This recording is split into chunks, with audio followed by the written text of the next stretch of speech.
Good evening, everyone. Welcome to the 6th evening of the EWS site assignment hearing, the 5th night of testimony. As promised last time, we are going to start with an hour of public comment. I know that members of the public have been champing at the bit to have their say, and this is their opportunity to do so. Is that not on?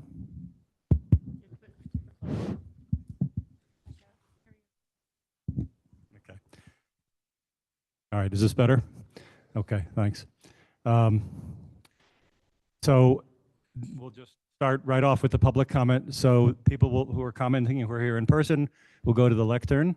I have agreed that Ms. Deacon may speak first as an accommodation for medical issues, and that's fine. But if other people could either get in line, or if you don't want to stand that long, at least maybe sit over in that area so you're ready to go. I don't want delays between people if we can help it. And if you can't easily come to the mic, we will pass the mic to you. Can you hear me? No, you can hear. Is that? I don't think it's on. I've allotted an hour for this. I have no idea how many people want to speak, but we need to get on to the actual testimony again. So I reserve the right to limit people's time, and I hope this goes without saying, but I'll say it anyway. The comments should be civil, should be directed to the site assignment criteria, if possible, the issues the board has to decide, and should be as brief as possible. And as I said before, please feel free to incorporate other people's comments if they've said what you wanted to say, or rely on your written letters. Apparently there are at least 50 comment letters that have been received, so you don't have to repeat those. The board has those and has had those for several weeks. And Ms. Deacon, go ahead. Thank you for allowing me to go first, everyone. My name is Safathia Romeo Taken. I am a citizen. I live at 287 Magnolia Avenue in Gloucester.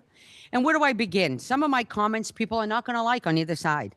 My concerns is the whole process of this public meeting and the public hearings, and adjust public. It's supposed to be public, and I don't feel, and I know a lot of my seniors and a lot of my residents don't feel this was a public process. And no offense to everyone, I understand that things have to be done. First of all, in my opinion, the Board of Health should have done a lot of independent traffic study, should have asked for a different independent study. I'm not going to argue who's qualified and not qualified and who's an expert witness, because obviously I wasn't qualified to deal with the COVID. Saving 30,000 residents, I wasn't an expert, even though I had my master's in healthcare. So we're not going to go who's expert. The expert, what I want in a traffic study is some of the things, just a simple ask, just to please the citizen who live there, who drive through there. I've lived there since 1991. I understand that you say, well, we've had all of these things there. I remember Mass Coastal. I remember the fish factories. I remember the hills, the rubbish, the school buses that were not cater. I remember all of those, but they were all on a scheduled time. We knew Mass Coastal workers, and there were quite a few of them, 200 of them, would get out at a certain time, start a certain time, so children can play or ride their bikes or whatever. Same thing with trash, but everything was free on weekends.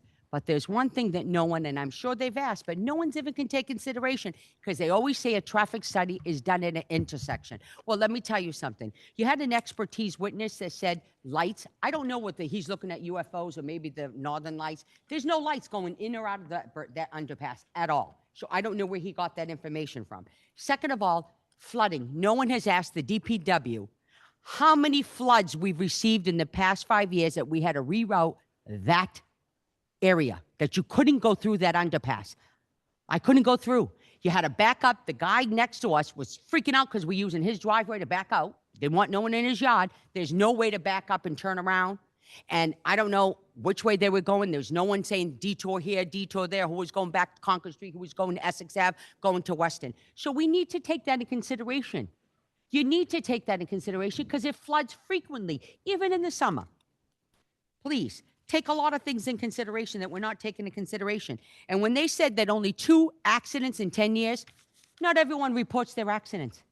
So you can't do a traffic study on what the state's saying, because a lot of people don't want that deductible. A lot of people don't want to be, like me, embarrassed that on sand, I slid and hit the side of the wall. I fixed it myself. I'm not going to report it to the police because it was my error, whatever. I'm now going to be arrested or I'm called a jerk, but it was a fender bender I did myself because we slid, and you do slide. So what do? We asked the ward counselor to make it no parking. So you can wait on the side if a truck wants to come by. Or if there is flood and you can't back up, who's going to patrol it? Who's going to police it? Because they also say no swimming. There's parking there left and right. I saw an officer drive by. He was waving to the guy. Didn't get out the ticket. I'm not blaming either party that they should be police officers. But really, there's a lot of programs and things we put in place. And we always say it's going to happen, but it doesn't happen. All right, so you know what? I'm going to cut it short, and Joel, and I understand you're going to butt me, you're going to whatever, and that's what scared the daylights out of people is objection. No one understood the rules in the process. Objection, overruled. How do you do this?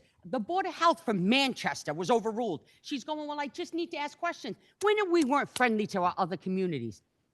We asked them, I know, I'm going faster than I can, really. No, you're going fast enough if you're almost done, but this is not a time to criticize the process. I'm not criticizing everyone in the process. I'm just saying you need to listen to people. Because you know what? I looked at your DEP, and I looked at what was better. How come the industrial park was bypassed when it would have been a better area, the Blackburn Industrial Park? So what I read, why I said it would have been good, but it said, oh, located in that area was a marijuana factory, schools, a gym, daycare, whatever what might be there. So then why was GIC, or what, I'm sorry, not the GIC, EDIC, even allowed housing to be in our industrial park at all? They shouldn't have allowed it. You wouldn't have had these problems. I live on top of a hill. I had to make a bottom hill. That's how bad those roads are to go down. It's nobody's fault. The drainage, the city can't fix it. No one can fix it. It's horrific.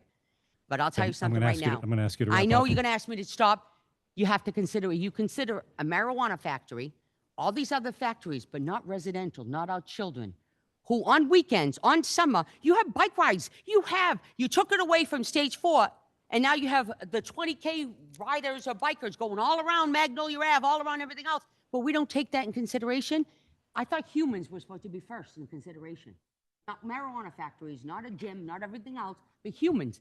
Children, look at that road. So when those places said, I had those places 7 years ago, 10 years ago, there wasn't all these houses that are there today. In 1991, I thought I was in the desert and Bambi was my only friend. Well, now I have a whole neighborhood. So let me tell you, take in consideration human rights, human process. I think this process is wrong, and there was a miscommunication.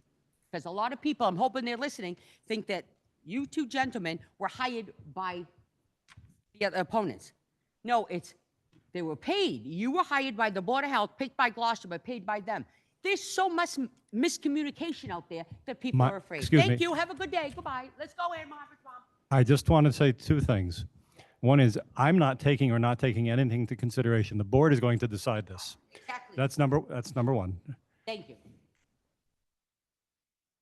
I'll leave it at that. That's fine. Well, the fact is you were hired by the city of Gloucester, but paid by them. I made that point clear in my opening comments at the first hearing on May 7th. I gave them. I asked, but they keep telling me Anyway. hired by who? Thank you. Are you listening, everyone out there? I don't want to say names, but can I Okay. Thank you. overruled myself? I'm leaving. Okay. Okay. Excuse me. Come on. You finished. I gave you 5 minutes. You finished. You can. Because I want to see how many other people want to speak. But I want you to understand, it can work together. The Board of Health has to make that decision, but the decision cannot be made if you don't have the correct information. That's your expert saying it. Would anyone else from the public like to comment? Just give name and address, please, and then speak your piece. I'm Deborah Couture, and I'm a resident of Essex Avenue. On. Okay, sorry about that. I'm a resident of Essex Avenue, 353 Essex Avenue. I feel like I've been there for 30 years, and I feel like I am. Sorry. Okay, sorry about that. Can I just like speak loud instead? Okay. Very loud. Okay. Okay, that's good. I've lived there for over 30 years. I'm very, very familiar with the route that the trucks will be taking because I walk that route 4 mornings a week. I object to some of the statements by the traffic experts that said there are few pedestrians on that route. Aside from myself, this morning I saw 7 pedestrians and had a cyclist pass me on Essex Ave between 6 a.m. and 8:30 a.m. this morning. When the weather's nice, I see many more pedestrians, joggers, people walking their dogs, numerous cyclists, and of course, this is only during the period of time that I'm walking. We have to consider that this is a route to a school, West Parish, a route to a train, the West Parish train station, and various reservations that are properties used by the public for walking through the woods, but they're accessed by Essex Avenue and Magnolia Avenue. In addition to these pedestrians and cyclists that I spoke about, during the school year, there are children waiting for school buses on Essex Avenue. There's one on the corner of West Parish and Essex Ave, the corner of Laurel Street and Essex Avenue, and the corner of Essex Avenue and Magnolia Avenue. I'm not quite sure, but I believe the bus that picks these children up is from Essex Tech. There are also children in the neighborhood that are too young to be going to school right now, but they will soon be going to school, and their school would be West Parish, and they're within walking distance from that school. Along the route, 2 new lots have been sold, and there's another that's for sale for multifamily housing. We just passed the MBTA Communities Act, which would further increase the number of families and potential walkers and pedestrians going to school and going to the train station on this very route. I'm also very familiar with the dangers of the Cut Bridge. I walk right to the Cut Bridge and take a right onto Laurel Street. In the morning, I see vehicles trying to pass under the Cut Bridge. You can't see what's coming the other way unless you are right at the Cut Bridge. This morning, a truck came through with a regular pickup truck with a small trailer on it, took up 1.5 lanes under the Cut Bridge. There was no way another vehicle was going to pass. And as I said, you can't see, because it's on an S curve, you can't see what's coming on the other side of the bridge until you are literally at the bridge. Many houses on Essex Avenue are built close to the road, and the trucks that do come by right now are very loud, especially if they hit potholes or rough spots in the road. And so that must be very loud for people whose houses are built right next to the road. So between the noise and the safety to pedestrians and the problem with the Cut Bridge, I think that the Board of Health needs to take the safety into consideration when they're looking at this project. Thank you. Thank you. By a show of hands, how many other people are waiting to speak? The 2, possibly? Okay, but it's not 30. So go ahead, whoever's next.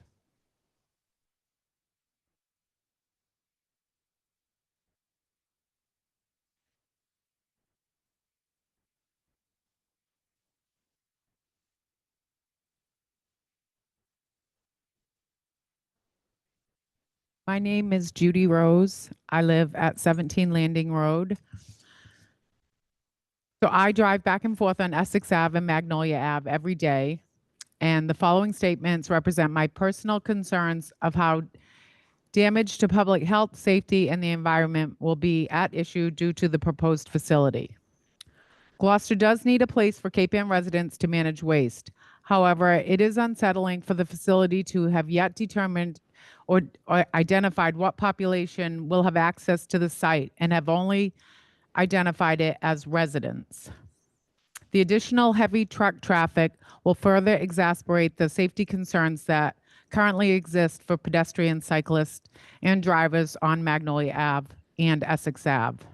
The potential for errant trash, debris, air pollution, and other levels of environmental assault are being placed upon our land, water, and all of us that exist along the narrow winding roads of Magnolia Ave and Essex Ave. And I hope I don't repeat what other people have said, but I did try to make this quick. I don't feel like the traffic study took into consideration the pedestrians, the bus stops, the cyclists, the school, the beach, and summer traffic in general. Exit 49 also says this exit for the Gloucester Harbor. And I've never heard anything about what happens if a truck takes exit 50 onto Concord Street versus exit 49. I've seen 18-wheelers traveling up Concord Street onto Essex Avenue, and that's scary. They also didn't analyze the extraordinary configuration of the narrow blind S-turn of Magnolia Ave train station underpass. It seems like the study was based on state statistics and not considerations of the local. Concord Street and Essex Ave has heavy traffic year-round. I was raised on the corner of Essex Ave and Concord Street. West Parish traffic lineups at drop-off and pickup and during school events continue to be a struggle for the community, with cars sitting in dangerous areas along both Concord Street and Essex Ave. Additionally, parents walking their children to and from their parked cars is already a safety issue. These issues have been presented to the City of Gloucester and have not been resolved. So why are we to believe that the traffic issues will be handled any differently than what we are experiencing as West Parish neighbors? I believe that the truck count per minute has varied from 3 to 10 minutes, and I'm not sure which is actually accurate.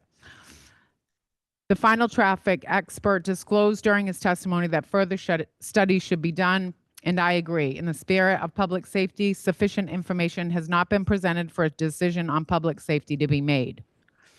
As far as the road conditions, Magnolia Ave and Essex Ave are already in terrible shape. Magnolia Ave has no hard shoulder, both sides a soft shoulder. One complete side of Essex Ave only has a soft shoulder. And the number of proposed additional heavy trucks traveling on these roads are going to greatly contribute to the major deterioration of both the roads and shoulders in no time at all. There are many blind driveways along Magnolia Ave and Essex Ave where residents often have no alternative but to back out onto these two roads, which adds additional safety issues with these trucks. The facility representatives have claimed 3 minutes, Ms. Rose. Are you almost done? I put 16 hours in listening to the hearing, and I feel like I only have one more page, and I will read it like a radio station report, Go ahead. if I may. Go ahead. Since there aren't many other people. The representatives claim two commercial vehicles can simultaneously pass each other under the railroad bridge with little or no impediment to traffic. I apologize. I'm just going to shut this off.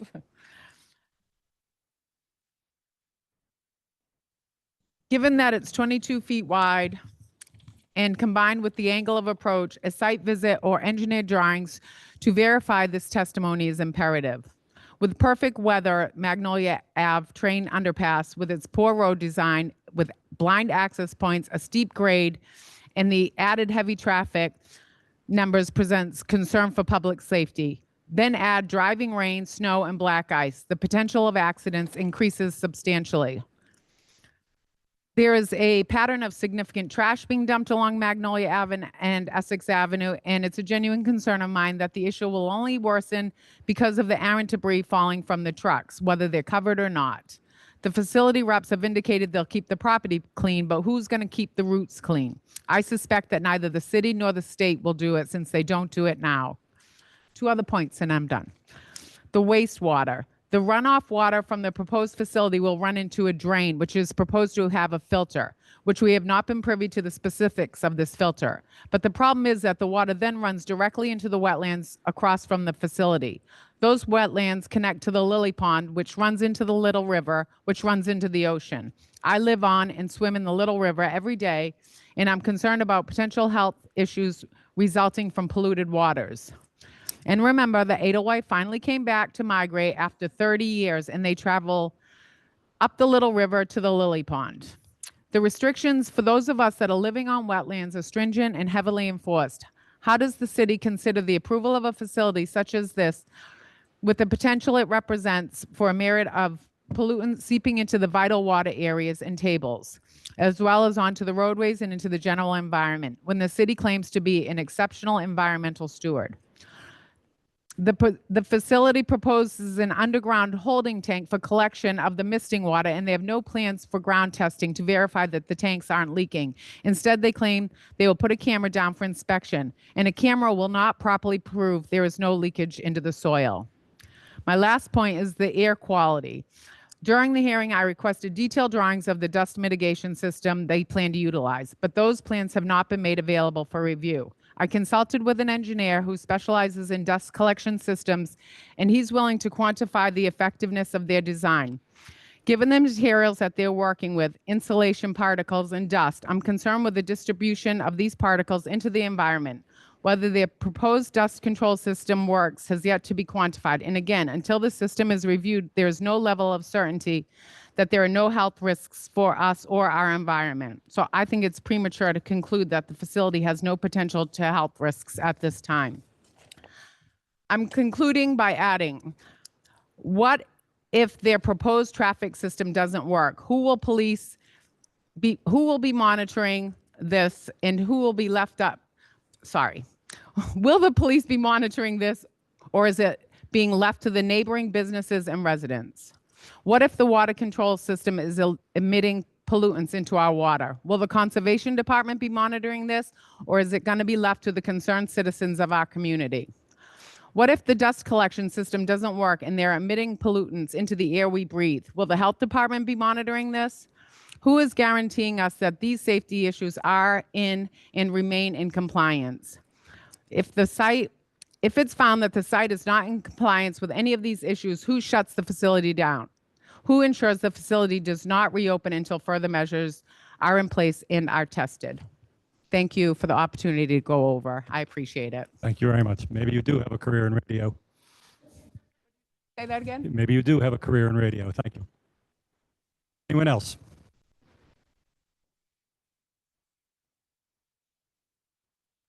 Anyone? I'm sorry. Evening. My name is Fred Stoddard, 12 Cherry Street. My name is Fred Stoddard, 12 Cherry Street. I've been dealing with Hiltz for 12 years now. I'm not a public speaker, so this is kind of hard for me. So please be patient. I know the industrial park. I did not know that the traffic issues for the residents were so severe. There are other facilities up there in that industrial park, plowing, plow manufacturers, boat storage. There are oils. There's dust. There's debris. There's fiberglass. I feel Hiltz has done their best and done their due diligence to comply. It would be nice to see a study with the traffic to possibly expand the bridge for that one little issue. That's all I have to say. Thank you. Thank you very much. Okay, anyone else? All right, now the people on Zoom, does anyone want to speak? Sure. Anyone who's listening, watching on Zoom, if you want to make a public comment, please raise your hand electronically, I assume you meant? Yeah, please hit the raise hand button.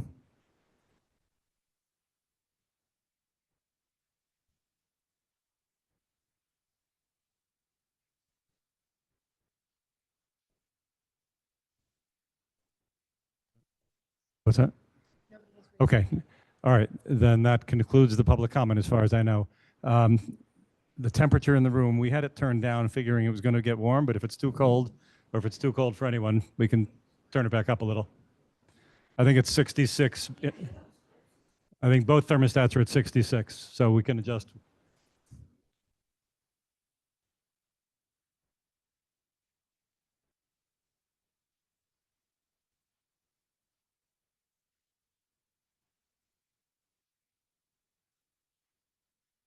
All right, the next order of business is to run through various documents that people have submitted since the last hearing.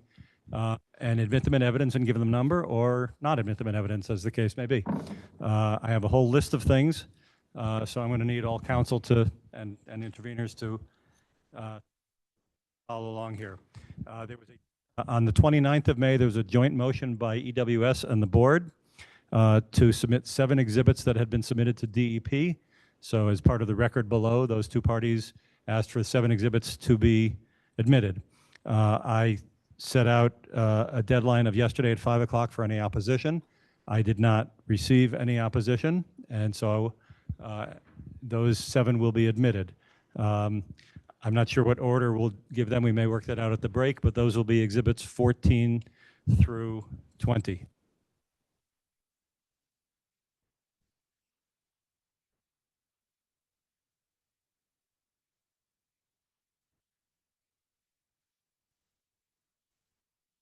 Next, on May 30, Ms. Davis submitted some exhibits. 4 of them had to do with bus routes, and 4 of them had to do with speed studies, or they were the cover emails to speed studies. I asked for opposition by today at noon. I did not receive any opposition. If somebody submitted something on any of these issues where I'm saying I didn't get it, speak up. I want to make sure there's not a logistical glitch. But seeing no opposition, I will admit those 8 exhibits. So that'll be 21 through 28.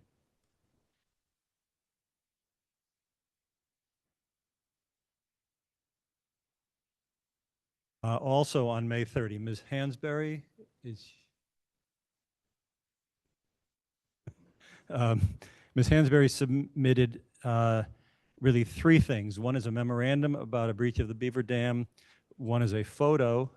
And the third was a request to MEPA for further review. I already concluded and informed people that the MEPA request by itself would have anything for the board. We don't know what MEPA will do with it. And so I'm not going to admit that. I asked for any opposition by yesterday at 5 o'clock on that. Mr. Balf for the EDIC expressed concerns about the accuracy of the Beaver Dam breach, the memo, particularly as to the cause of the breach. I don't want to get into factual dispute about what caused that breach, and I don't think that the breach of the Beaver Dam is that significant enough to the board that I want to think we can spend a lot of time on it now. Because if I took those in, Mr. Balf would need to have his say, and I don't know how long that would take. But I just don't view that as a central issue. Where the runoff goes may be important for the board, but whether the dam was breached on a particular occasion, I don't view as probative. So I'm going to exclude those 3 exhibits.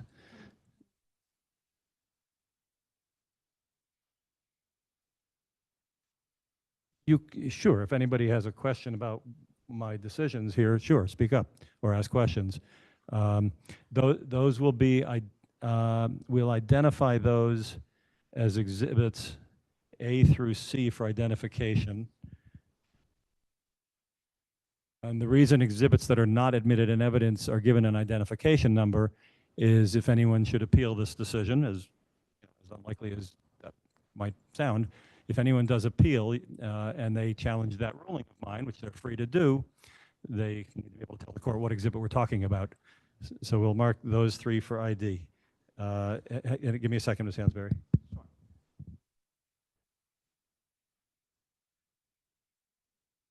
Yes. My question was on. I'm sorry. My question was, I didn't think Mr. Belf had objected to the entire piece. It was just the cause of the breach, which was not the information I was trying to get across. So you'd like to submit part of the memo, but not... if that is allowed and depending on, yes. Okay. What's the part that you think is relevant? I know you think the whole thing's relevant, but what's the part other than what Mr. Balf addressed that you think is important for the board to hear? The part where water came from that pond down Wolf Trap Brook and flooded the property at 15 15 Magnolia, and the part where the culvert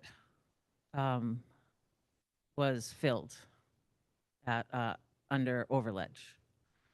Okay. So like I, that's I didn't hear any objection to those parts of it because no one said anything other than what Mr. Balf said.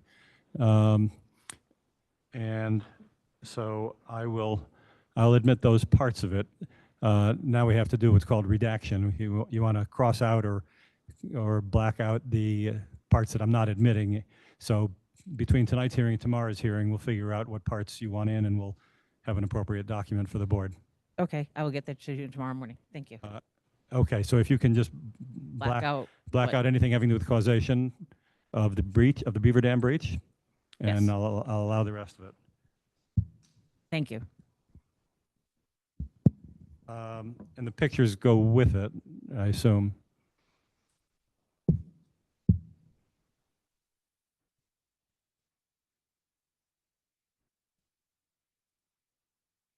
Okay, so the redacted version of the memo and the photos will be exhibits 29 to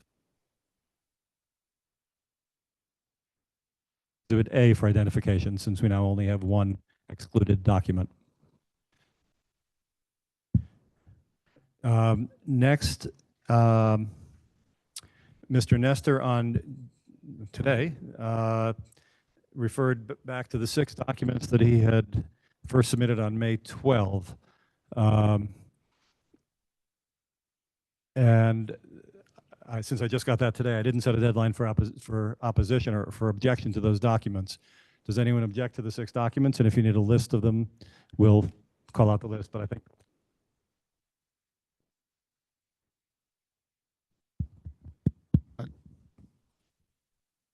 I guess Mr. Nestor has renewed that. I just found it that on the time when his experts were testifying, there was no further reference to them or attempt to substantiate them in any way, which would have been helpful. I understand that he's seeking to get them in now, but I think it would have been more informative if they were proposed in connection with testimony. I'm not objecting, that's an observation. okay, so yes. Yes, I similarly, am curious as to when exhibits like those, if they're admitted into evidence, but no one has testified to what they are, what they say, what one can infer from them, how is the board able to, utilize them in their analysis? Because them coming in, I mean, is fine, but if a board member, through no fault of their own, just by having no one testify to these, misunderstands, what they say or draws a conclusion that no one spoke to, that's my concern. Well, I share both of them. Sorry.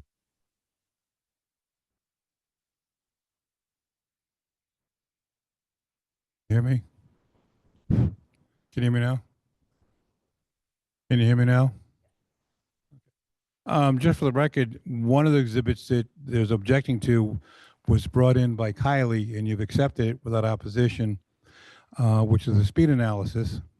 And also, I would point out that the documents that you've accepted from the Manchester Board of Health were just submitted without any offer of proof how they were in either. So I would submit that the photographs speak for themselves, but there's numerous testimony on the photographs. I don't have the rest of this in front of me. I'm trying to find it, so I can't recall what I said on the other 4 documents. Let me just look for the list myself.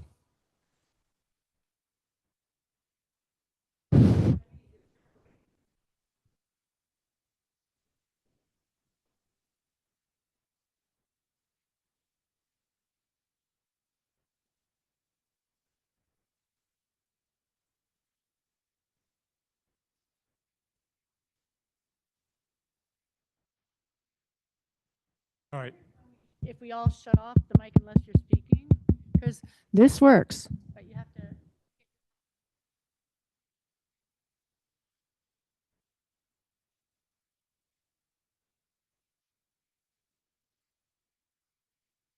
All right. In the meantime, I'll try and speak louder. Here are the 6 documents. The January 7, 2025 memorandum by Weston and Sampson, that's already in evidence.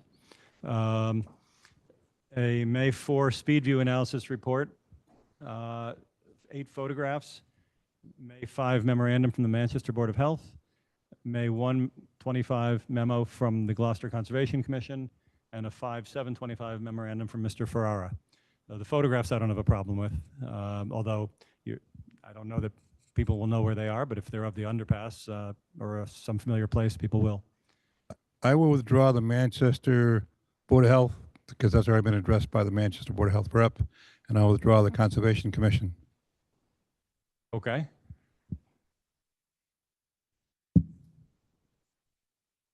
I also submitted on a different date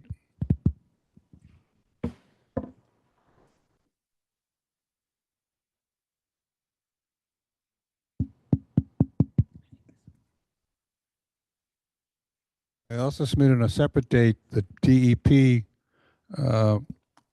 administrative consent order dated March 10th, 2022. However, I was anticipating that I would introduce that when the owners testified, because when I raised it through Ms. Darby admitted that she was involved in that, but she couldn't recall the details. That's fine. If you're going to introduce that one later, that's fine. You withdrew the Manchester and Concom documents, so that leaves Weston and Sampson, which is in evidence, speed view analysis, and because I allowed Ms. Davis's, I'll allow that since there was no opposition. 8 photographs, fine, and Mr. Ferrara's memo. So we have just 3 new exhibits out of the 6. No opposition. We'll make those 31 to 33. Did you say they were? That's okay. They are the 5/4/25 speed view analysis report, 8 photographs, and the 5/7/25 memo from Mr. Ferrara.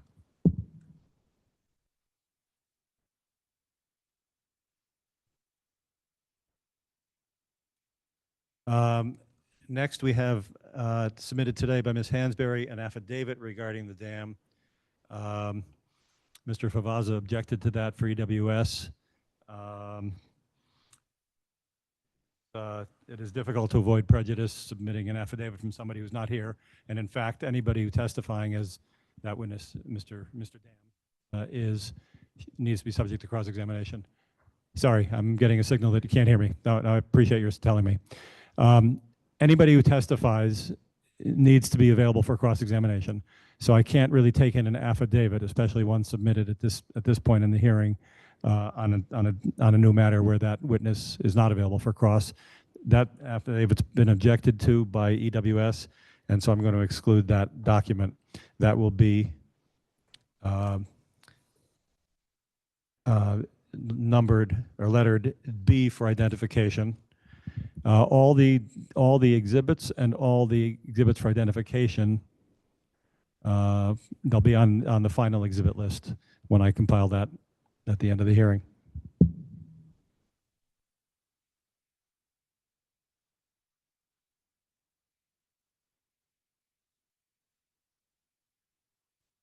I know this is a little tedious to sit through, but this is really a critical part of the hearing to decide what documents the board is actually going to see when it makes its decision and which ones they're not.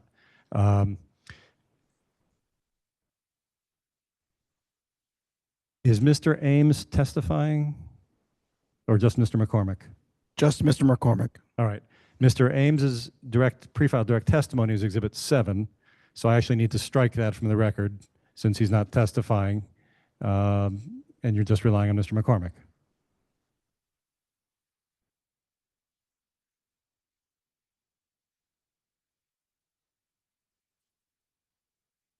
Yes, I suppose that's fine. He was in attendance and available, but he hadn't been called, so. Well, if you're not intending to call him, then I can't take his direct testimony in. Understood. Okay. So I will strike with no criticism of anyone intended, I will strike the Exhibit 7 from the list, and there will just be a notation in the exhibit list that that number is omitted.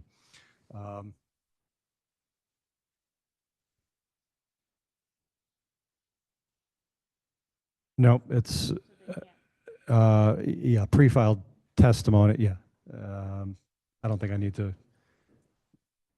No, it's a good question. I might letter it C for identification, but I think probably not. All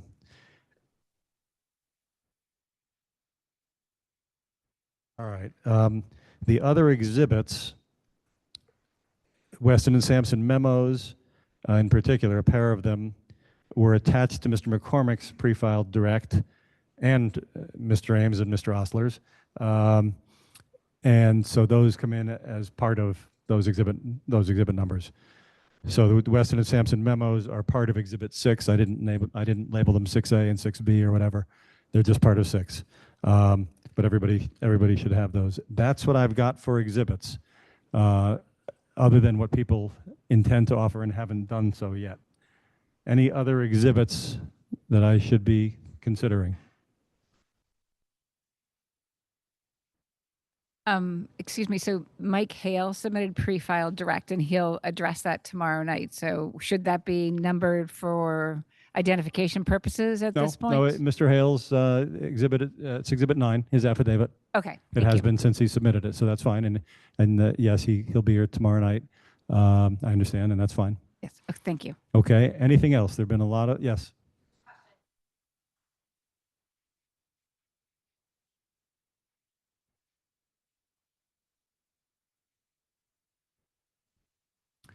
No.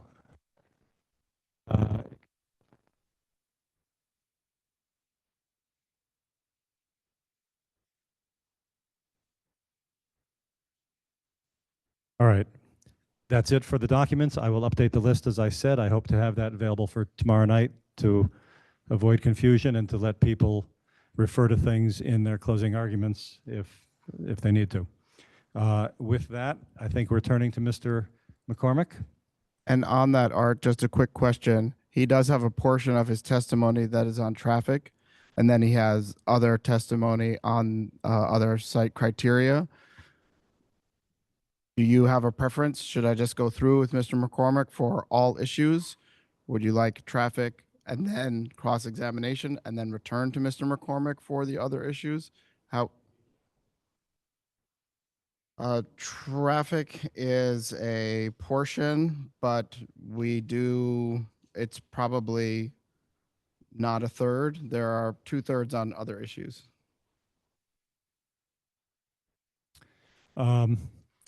On the assumption that we're going to get through all the cross of him, let's let him go through all the issues.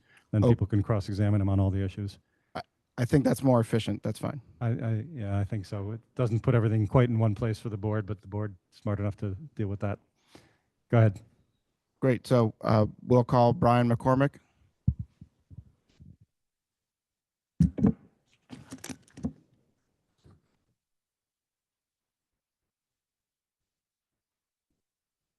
Hi, Mr. McCormick. I'm Peter Durning, an attorney from Verrill Dana for the Board of Health. Could you please state your name for the record? Yes, Brian McCormick. And what company do you work with? I work for Weston and Sampson Engineers. And can you provide an overview of your educational background? Yes, I have a degree in civil engineering from the Dublin Institute of Technology. I have a master's degree in civil engineering from Northeastern University. And do you hold any professional certifications? Hold on a second, Peter. Can people hear the testimony? Sorry.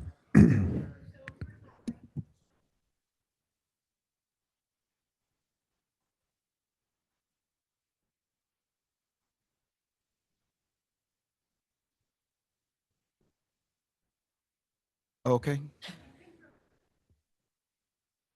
Okay. All right. So far, the witness just gave his name and some of his credentials. We don't have to redo that. Okay. So I'm a licensed professional engineer in the state of Massachusetts. I'm also a DEP registered third-party inspector for solid waste facilities, which includes landfills and transfer stations.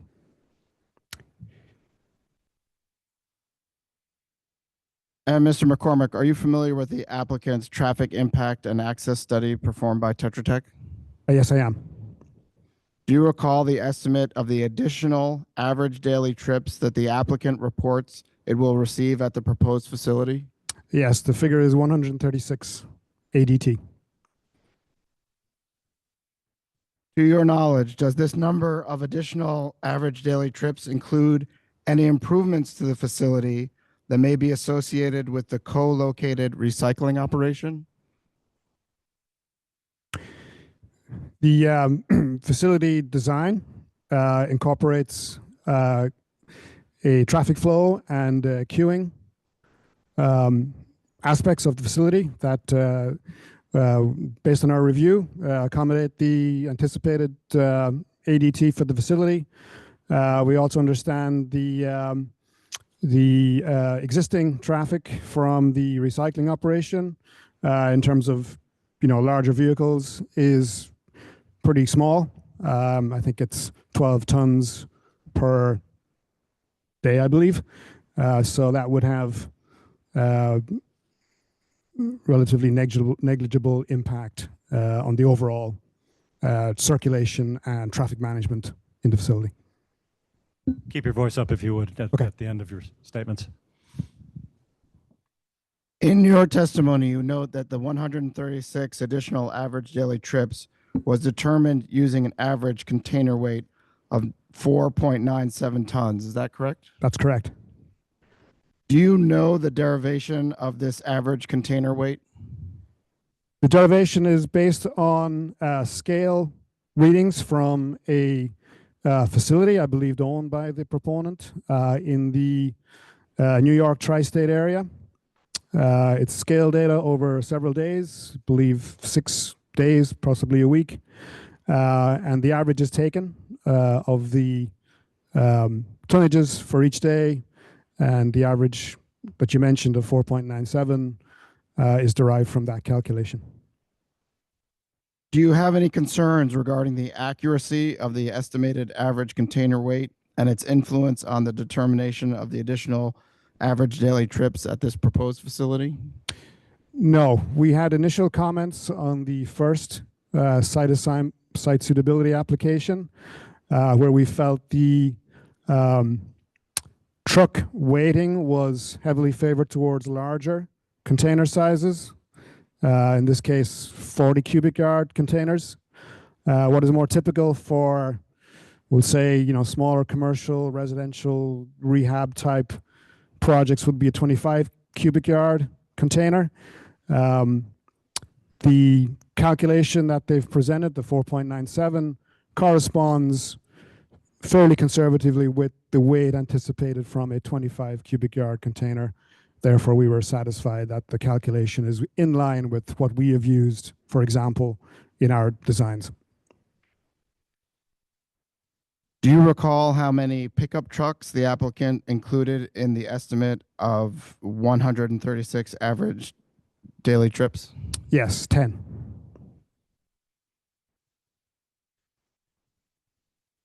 In your testimony, you state that given the applicant is looking to service small contractors throughout Cape Ann, it is our opinion that this number is too low. Could you expand on that comment? Yes, the anticipated region that will be served by this facility incorporates obviously the city of Gloucester plus surrounding towns, Manchester, Essex, Rockport. Just on the face of it, 5 smaller pickup truck type vehicles per day seemed low. As a comparison, we had been involved in a similar site assignment peer review for the Mello facility in Georgetown. I believe it was an application submitted on their behalf by Cornerstone, a Tetra Tech company.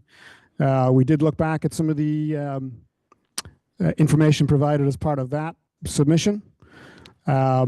That facility, slightly different, is 500 ton per day, collecting both C and D material, similar to this facility, but also MSW. They projected an ADT of 100 pickup type vehicles or smaller commercial type vehicles. roughly, I think they said 1 ton capacity. So that would correspond to a heavy duty pickup truck, we'll say. Obviously, that represents 50 vehicles coming to the facility. No breakdown was provided, whether it's MSW or C&D, but for the sake of argument, if we assume 50-50, that's 25 vehicles. That compares then to 5 for this facility. So that was the basis for our comment in that regard. Mr. McCormick, if I may, MSW is municipal solid waste? Yes. It's just household trash? Household trash, yes. Okay, thank you. And Mr. McCormick, just for clarification, in response to my question about the estimated number of the 136 average daily trips that were pickup trucks, you had said 10. In your testimony on page 9, you say that it was 6. Does that refresh your recollection as that number? That may be a typo. Okay, you believe it to be 10? I believe it to be 10, yes. Yeah. Based on the Tetra Tech report provided. Okay. Some follow-up questions. You noted that your knowledge of the Mello transfer station was based on your work there in a similar peer review capacity to your work here. Is that correct? That's correct. And what year did that peer review take place? I believe it was 2021, 2022 timeframe. And again, the numbers that they were using in the design of that facility was also based on a projected estimate? Yes, it was an existing facility. The proposed facility in that case was a replacement for the existing facility. So the operator already had, I would presume, considerable data available to make reasonably accurate projections for use of the new facility. Okay, my question was going to be, did you conduct any work to inquire of the Mello facility what their numbers were once they were in operation? But your comment is that this was informed by actual operations also. Is that correct? That's correct. And to answer your question, we didn't follow up once the site assignment process was finished. You're going to have to speak louder for the public, please. You don't have to do it as if you're at a soccer match, although that would be useful, but something louder, all right. please. Great. And Mr. McCormick, a moment ago in the testimony, you were talking about the difference between a 40-yard container and a 25-yard container. And you noted that a 25-yard container is more commonly associated with a smaller construction demolition job, like might be associated with a single-family home. When you're talking about smaller contractor vehicles, are you talking about the arrival of a 25-yard container? No, I'm talking about the arrival of a heavy-duty pickup truck or small dump truck, sort of a 5 cubic yard capacity dump truck, that scale of vehicle. And in this style of vehicle that you're talking about, would you know necessarily if it was a diesel or a non-diesel vehicle? Certainly that class of vehicle, a diesel-powered engine is common, especially for hauling heavy loads like construction and demolition waste. You would often see it be a diesel truck. You would identify it as a diesel truck by it's obviously a much noisier, louder engine. It would have some, signage identifying it as such on the vehicle as well. And is it Weston & Sampson's conclusion that the proposed EWS C&D transfer facility will likely attract more small commercial vehicles per day? Yes, I believe it will likely attract more commercial type vehicles of that description per day. What is the basis for that conclusion? Again, the comparison to the facility in Georgetown, which is obviously in the same North Shore, Cape Ann region as this facility. And the extent of the capture area for this facility, incorporating not just Gloucester and its population, but other towns in the area that, obviously a reasonably affluent section of the state with a presumably active construction and repair industry that you would think generate or would be attractive to use for this facility. And was that catchment area identified and defined by the applicant, or is that your supposition? Well, I believe they used phrases like the Cape Ann region. So I'm basing it on that presentation. And in the testimony that was provided and in the traffic impact and access study, there's a considerable focus on staying under 150 additional average daily truck trips. What is the significance of that threshold? That threshold stems from the MEPA process that was conducted initially, prior to this process. Because of the facility's proximity. No, just lean in. Oh.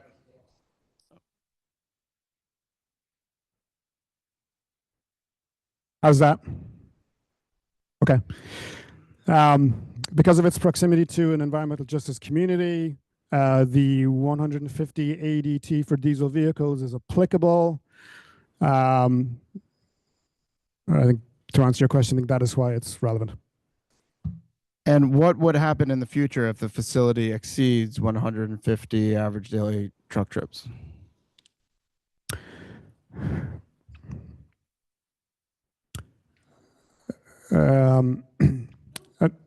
Okay, there we go. Well, at some point in the process, this is an extensive permitting process that involves not just MEPA, but DEP permits for construction and operation. The assumption is that the conditions and criteria established early in the permitting process will be carried through, by DEP in their preparation of a permit to construct and operate a facility. Obviously, then any ADT in excess of a permitted ADT would mean the facility is out of compliance with the permit for that time.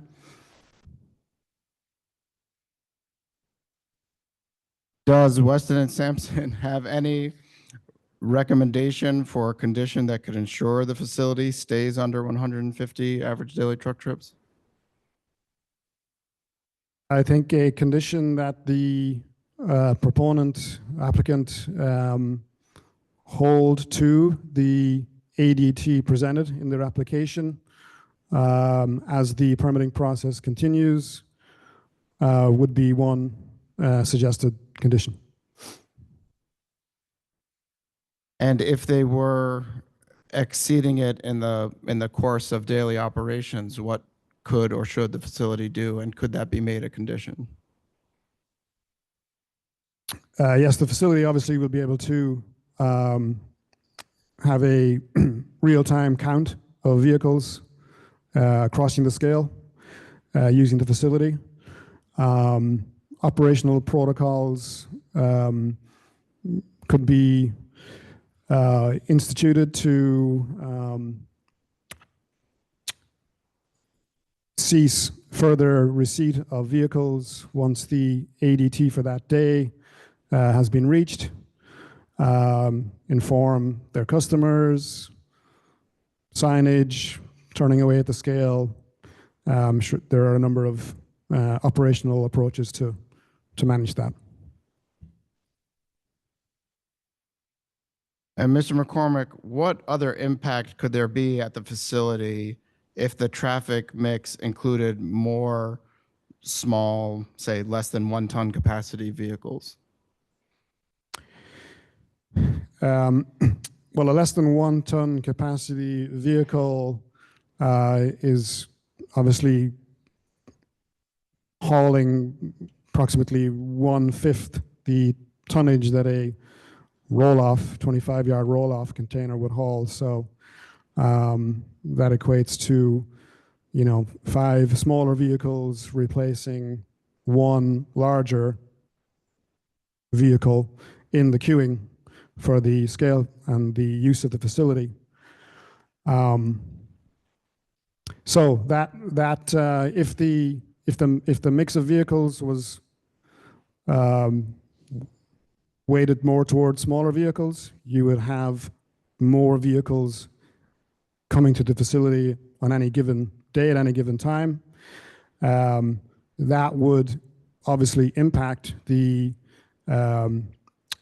queuing calculations for the facility. And while we haven't been able to analyze that, not having any numbers to go off of, there would be an impact. What the level of impact would be without doing calculations, I can't really say.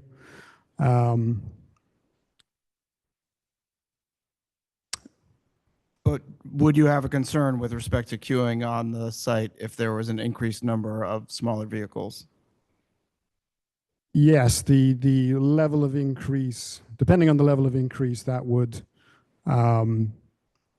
be the basis for the concern. The time through the facility for a small vehicle is the same as a large vehicle. It has to go on the scale, go to the building, reverse into the building, offload. Might even take longer because you have to manually unload the vehicle, unlike a raw container, which gets tipped, and then obviously exit the building, go back over the scale to weigh out, and out the exit for the facility. So it's at least the same amount of time as a larger vehicle.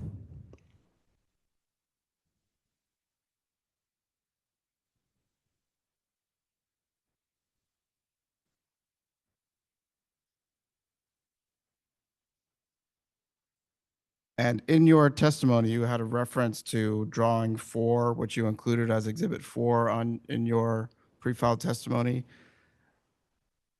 Is there a way we can bring that up onto the screen?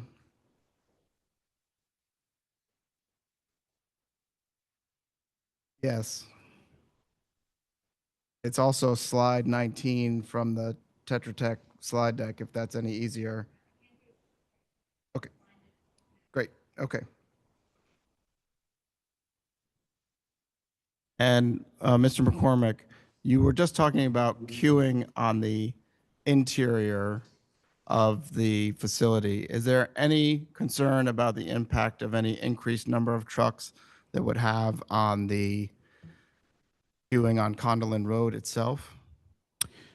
No, given the assumptions and numbers as presented with regards to ADT and how that is broken down by larger vehicles versus smaller vehicles, we feel there is, or we based on our review, the increased queuing lane provided with the revised layout design will adequately accommodate the queuing of all vehicles on the site without the need for queuing on Kondelin. So it wouldn't cause increased idling or vehicles to back up on Kondelin? No. Are there any air quality concerns with respect to your testimony and conclusion that there may be additional vehicles coming to the site than were counted? Well, the ADT as criteria as established by MIPA is really an air quality based criteria. Haven't seen the MIPA back calculations for that, but presumably they use or develop them using some kind of risk characterization. So any level of ADT above the 150 threshold would represent, increased air quality impact for this facility. But again, as we discussed before, if the additional vehicles were diesel powered, that could get them closer to that 150 threshold? Yes. Thank you, Dominique. We were able to join here. Mr. McCormick, I'm pointing your attention towards the image that we've projected here in the room, which is Exhibit 4 from your testimony. I believe that's drawing 4 regarding truck turning movements. Yes. What concerns do you have with respect to queuing from this plan? Yes, this plan was the original plan as submitted as part of the initial site assignment application. As you can see, the entrance to the facility, top center, brings the vehicle into the facility very close to the scale, which is next to the scale house, which is hatched. Again, in that general area, you can see the lines representing the maneuvering of the truck into the facility and onto the scale. Once the truck is within the facility, there is essentially no queuing capacity for any additional trucks awaiting access to the scale. You also have to consider that vehicles leaving the building also need to access the scale. So you have further conflict of vehicles that would exacerbate the queuing issue of incoming vehicles. And you noted that this was an earlier proposal. This was an Have they earlier proposal. modified that, and you included that plan as well? Yes, that's the next slide. Okay, can you walk us through this one? Sure. And again, these slides are presented to sort of illustrate the changes that were made to the facility as part of the revised application based on the comments that we had on the initial application. For this slide, you can see the entrance is now all the way over to the right-hand side of the image. That distance between the entrance gate all the way over to the close to the scale house represents the expanded queuing capacity for the facility. That queuing lane will accommodate approximately 7 larger vehicles. That increased capacity is, in our view, satisfies the facility's ability to provide queuing on site. And in your testimony, you also talked about a stop bar. Can you identify where that is on this plan? Yes, I believe that was regards to the stop line for vehicles once they've unloaded within the building, coming around the building and approaching the scale. You can see the center of the image there, 2 retaining walls with a number of tightly spaced contours. They are 1-foot contours. That represents a relatively steep slope for a driveway, about 10%. You can see the stop bar is right at the bottom of that slope. It's not good practice to have large vehicles stopped on an incline. Obviously, if the brake was released accidentally, the momentum of the vehicle would carry it out into the open area in front of the scale area where it would conflict with other vehicles, leading to the risk of accidents and so on. So our recommendation was that the location of the stop bar be reconsidered as part of final design to improve the general vehicular safety and staff safety for the facility. And though you included that comment thus far, that change hasn't been made, but you anticipate it in final design, is that correct? Yes, that would be, best practice as a site design.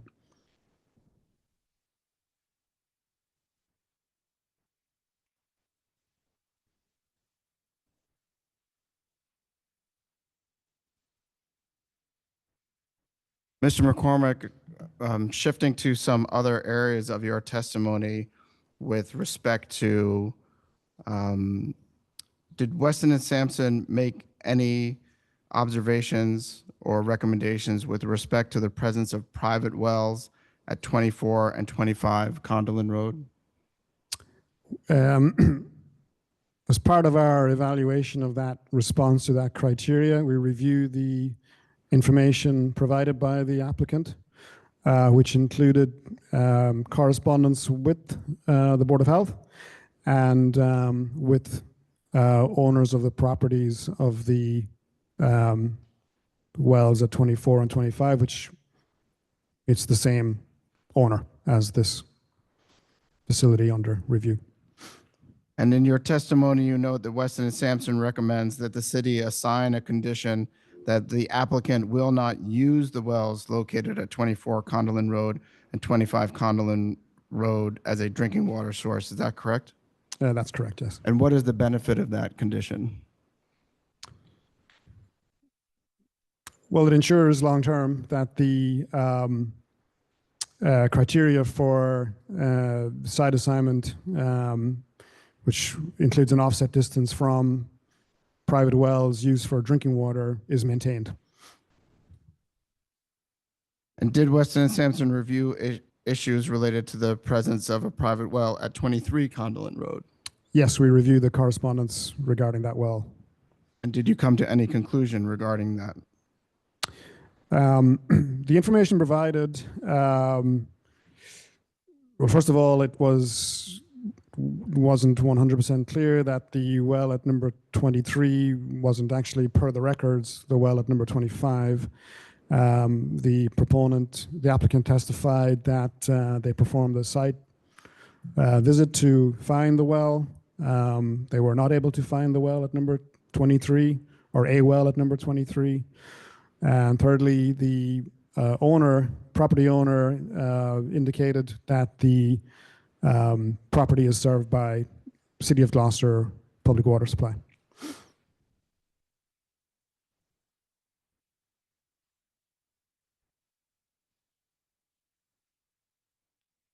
So in your capacity of peer review, or do you have a concern that there may be a private well at 23 Kondelin Road that could be used as a drinking water source, or do you believe that's been resolved? I believe enough due diligence has been performed with the site visit and follow-up with the owner. Mr. McCormick, with regard to the criteria related to the protection of open space, are you familiar with the Wolf Trap Brook Conservation Area?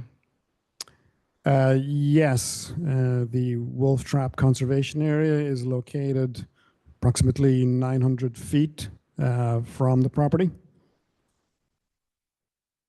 Can you describe in what direction or how in relation to 24 Kondelin Road? Let me see here.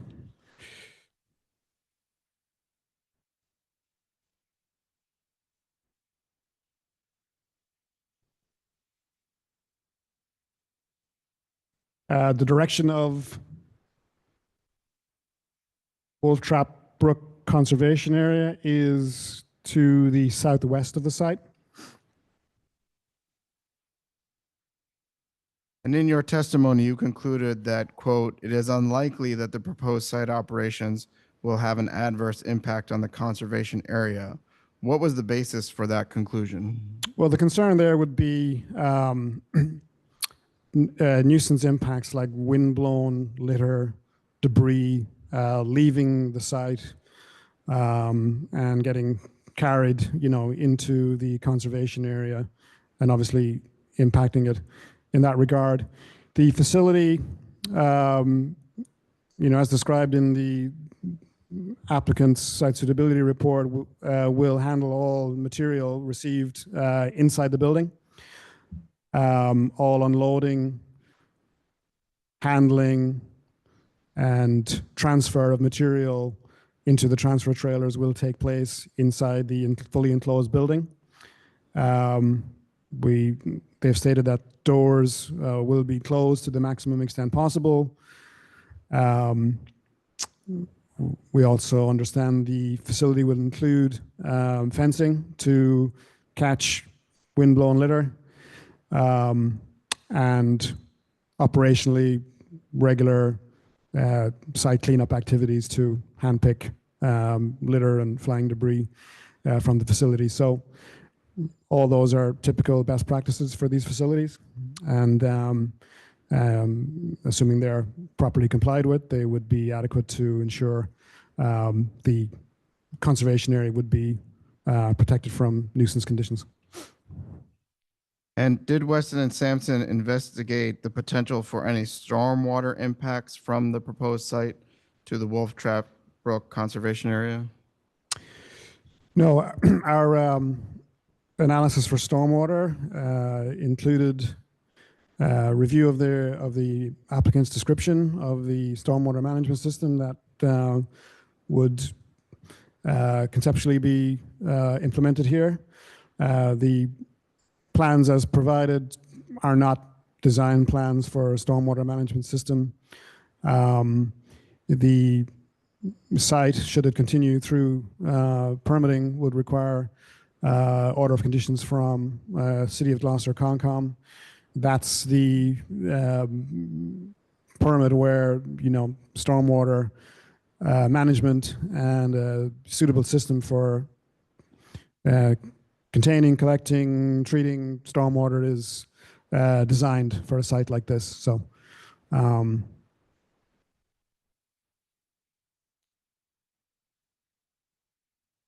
And with respect to potential air quality impacts, based on its review, what did Weston and Sampson conclude with respect to the adequacy of the air quality mitigation proposed by the applicant?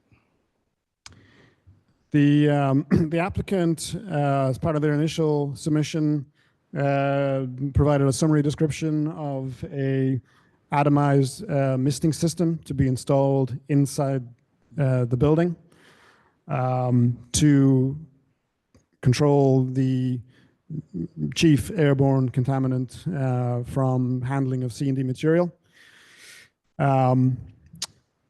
Upon comment from us on the initial application, they followed up with further summary description of building exhaust system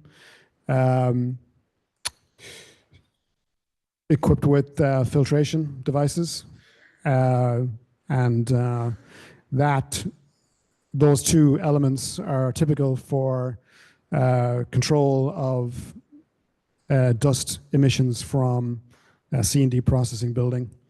And again,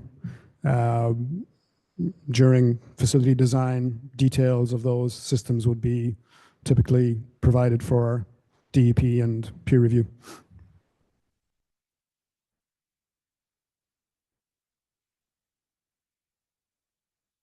Thank you. With respect to nuisance criteria and noise, Weston and Sampson made some observations with respect to noise on the site. Is Weston and Sampson making any recommendation with respect to conditions that the Board of Health could impose to mitigate noise, particularly from backup trucks on the site? Yeah, the use of backup alarms on vehicles is often a nuisance condition in neighborhoods. That persistent beeping can be bothersome. The facility will require the backing up of vehicles into the building. That's how the circulation pattern works. Given all of that, we did recommend that the applicant consider implementing a different type of backup alarm. It's called a white noise alarm, which doesn't have the same nuisance noise impact as standard. And the applicant in their most recent submission did commit or did state that they would apply those types of alarms for this facility.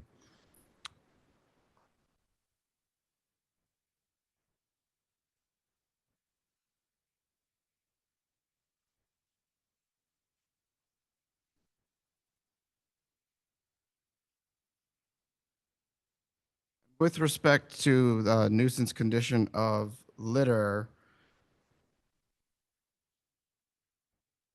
you've spoken a bit about the fact that there will be, most handling is going to take place inside and that there will be a fence for windblown.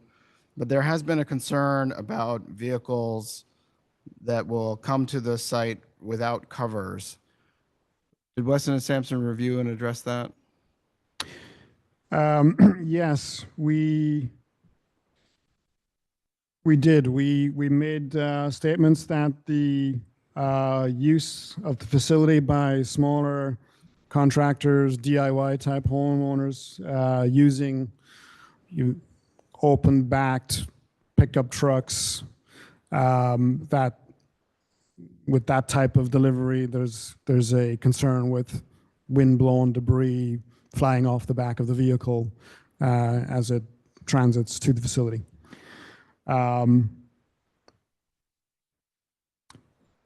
We did ask that the applicant clarify how that would be addressed. They subsequently provided additional information regarding some operational procedures for dealing with vehicles such as this that have potentially, litter blowing, through warnings, the provision of covers for sale at the scale house, and also for persistent offenders to have them not be permitted to use the facility in the future. So that last item, the persistent offenders, I'd like to explore that a little bit more. In their November 3rd, 2023 response to comments letter, the applicant states, habitual offenders will be turned away from the facility by the scale operator. And as you summarized that, persistent offenders will be dealt with. I guess my question and concern from the board's perspective is, what would constitute habitual or persistent? And based on your review of their submissions, to what extent will some degree of noncompliance be expected or tolerated, and how will that be addressed? I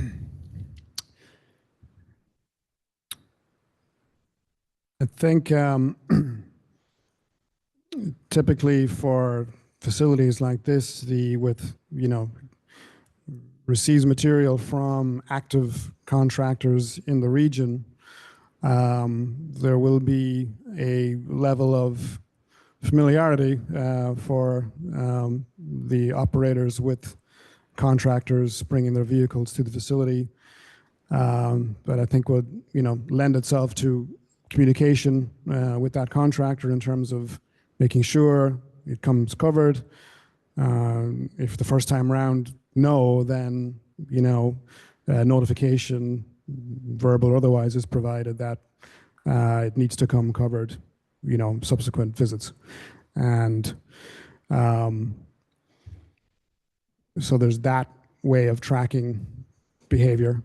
There's also, I believe, a phone number that can be used for residents if they notice vehicles that are dropping materials that are uncovered, to call and notify the facility that way. So I think that would be typically how you would address that.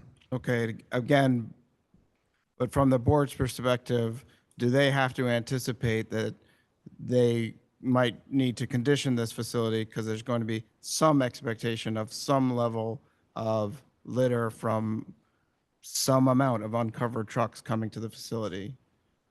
Would you agree? Yeah, I think it was if there was a way to pre-notify, users that this was a requirement for the facility, that type of conditional language could be appropriate. Thank you. And with respect to the size of the facility, does Weston and Sampson recommend any conditions with respect to truck sizes and clearances at the site? Yes, the horizontal movement of, or the lateral movement of vehicles around the facility has been pretty well illustrated with turning movements on drawings. However, as I pointed out, there are a couple of areas with steep slopes. The concern there is with larger vehicles as they crest the slope, what they call bottoming out, where the underside of the vehicle hits the crest of the curve. In this case, the concern would be city vehicles like fire trucks. We'd want to make sure that the facility has been designed and graded so that there are no slopes or parts of the facility that could potentially damage city vehicles like that. So we would want that to be incorporated into any design for the site. And based on your peer review, has the applicant confirmed if any new building on the site will require a septic system? The applicant has stated that the facility is not served with public sewer. Therefore, a on-site private septic system would be required for any wastewater flows. And does Weston and Sampson have any concerns about the placement of a septic system on the site? Yes, depending on the flows and usage, they can require considerable footprint to accommodate leaching fields. We know the site is relatively tight in area, given the building and other features. So the positioning and location of a septic system, should it be needed, is an important consideration. We had pointed that out in our comments.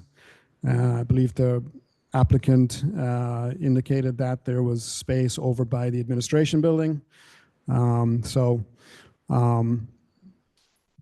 Yeah, we would look to see that was considered as part of site design. So the board could address it at this time, perhaps with a condition that any such siting of a septic system be addressed appropriately? Yes.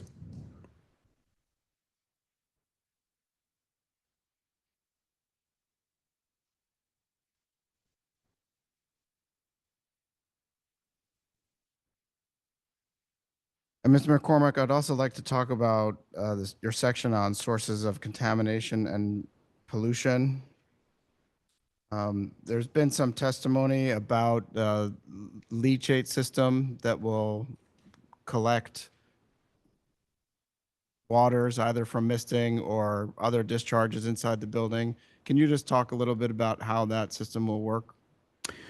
Yeah, so it's a system that involves floor drains within both the tipping floor of the building and also the loading bay for the transfer trailers. These floor drains are plumbed, piped to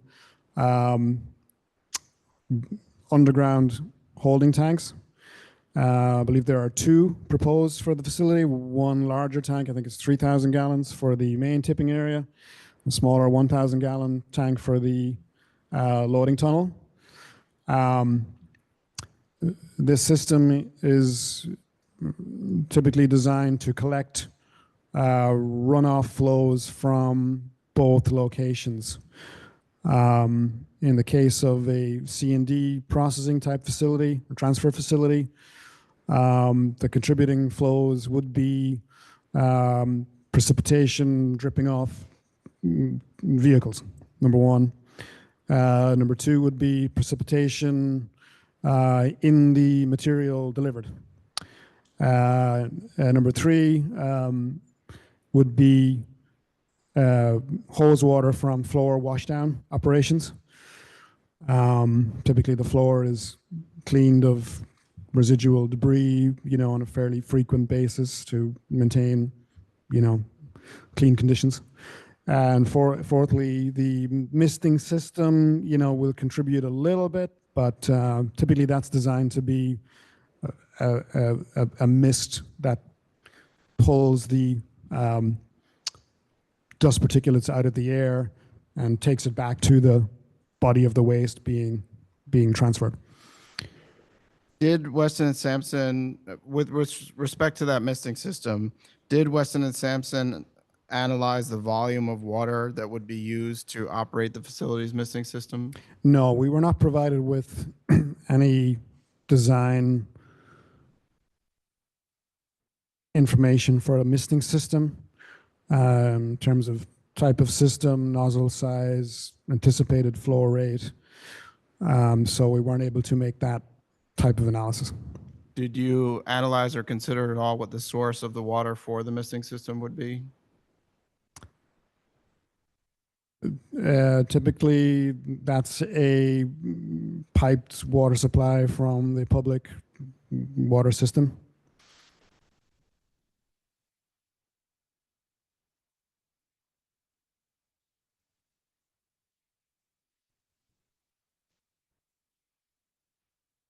And with respect to the sources of contamination or pollution, does Weston and Sampson anticipate that PFAS is a potential contaminant that could be associated with construction and demolition waste?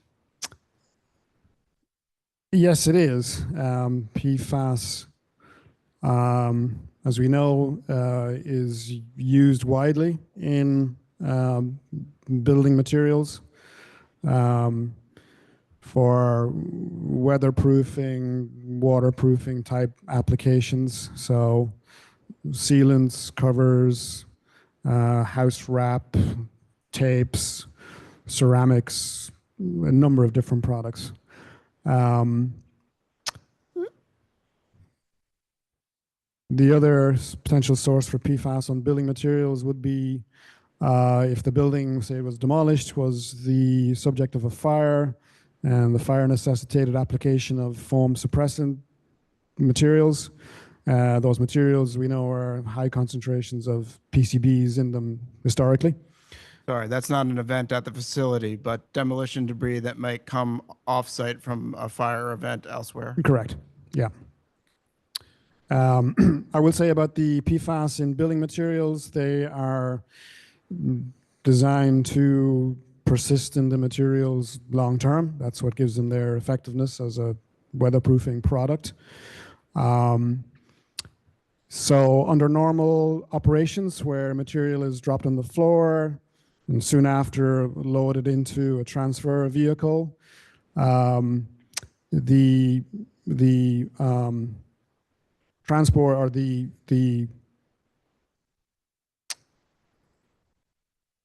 movement of PFAS from a building material into a runoff is not likely to be a concern. The concern might be more with small particles of the debris that gets washed into the system and into the holding tank that might sit at the bottom of a tank as sediment. That would provide potentially enough contact time for PFAS impregnated into those sediments to dissolve into the leachate collected in the tank. So you have that, and then the foam, if applied to debris brought to the facility, would more readily wash off. It's already a dried liquid.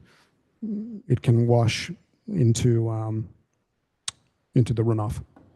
In terms of other contaminants of concern, there was testimony earlier about gypsum drywall.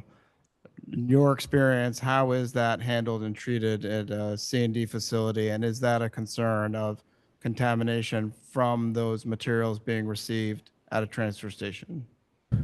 Well, the concern with gypsum is typically the generation of hydrogen sulfide, which is the rotten eggs odor you'd experience at a landfill.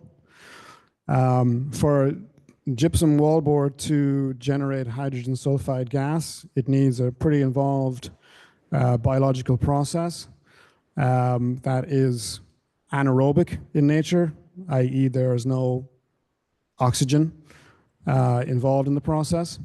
Sorry. They are the anaerobic conditions are the conditions that typically pertain at a landfill, where all of the oxygen is initially used up with the microbes in the biological breakdown of waste. Once the oxygen is used up, the anaerobic type bacteria take over. Once they begin to degrade sulfate containing materials like gypsum, they generate hydrogen sulfide gas as part of that process. Given the open air aspect of a transfer station floor where air is available, oxygen is available, anaerobic conditions typically don't prevail, plus the material is, like I said, relatively briskly moved through the facility and into transfer vehicles. Great. And with respect to the 2 leachate holding tanks that you mentioned before, in your testimony, you note that the applicant should clarify how the contents of the tanks will be characterized. Could you speak to that process and your expectation? Well, yes. Well, the simple mechanics of characterizing them, the liquid, is to take a sample from the tank that involves opening up a port at the top of the tank, using some type of sampling pump, or a baler is another device that allows a sample to be collected. That sample would then be sent to a lab, typically state certified lab. There are a number for analysis for what they call disposal characterization parameters. The tank will need to be pumped of its contents once it's reached a certain level of fullness. And the disposal of that liquid, whether it's to a municipal, publicly owned water treatment facility, or to they call it TSDF, treatment, storage, and disposal facility. That process of disposing the material will require characterization so that the facility can confirm the contents meet their permit limits and that the material is acceptable for receipt. Based on the size of these tanks, do you have an estimate for how many times a year they would need to be disposed?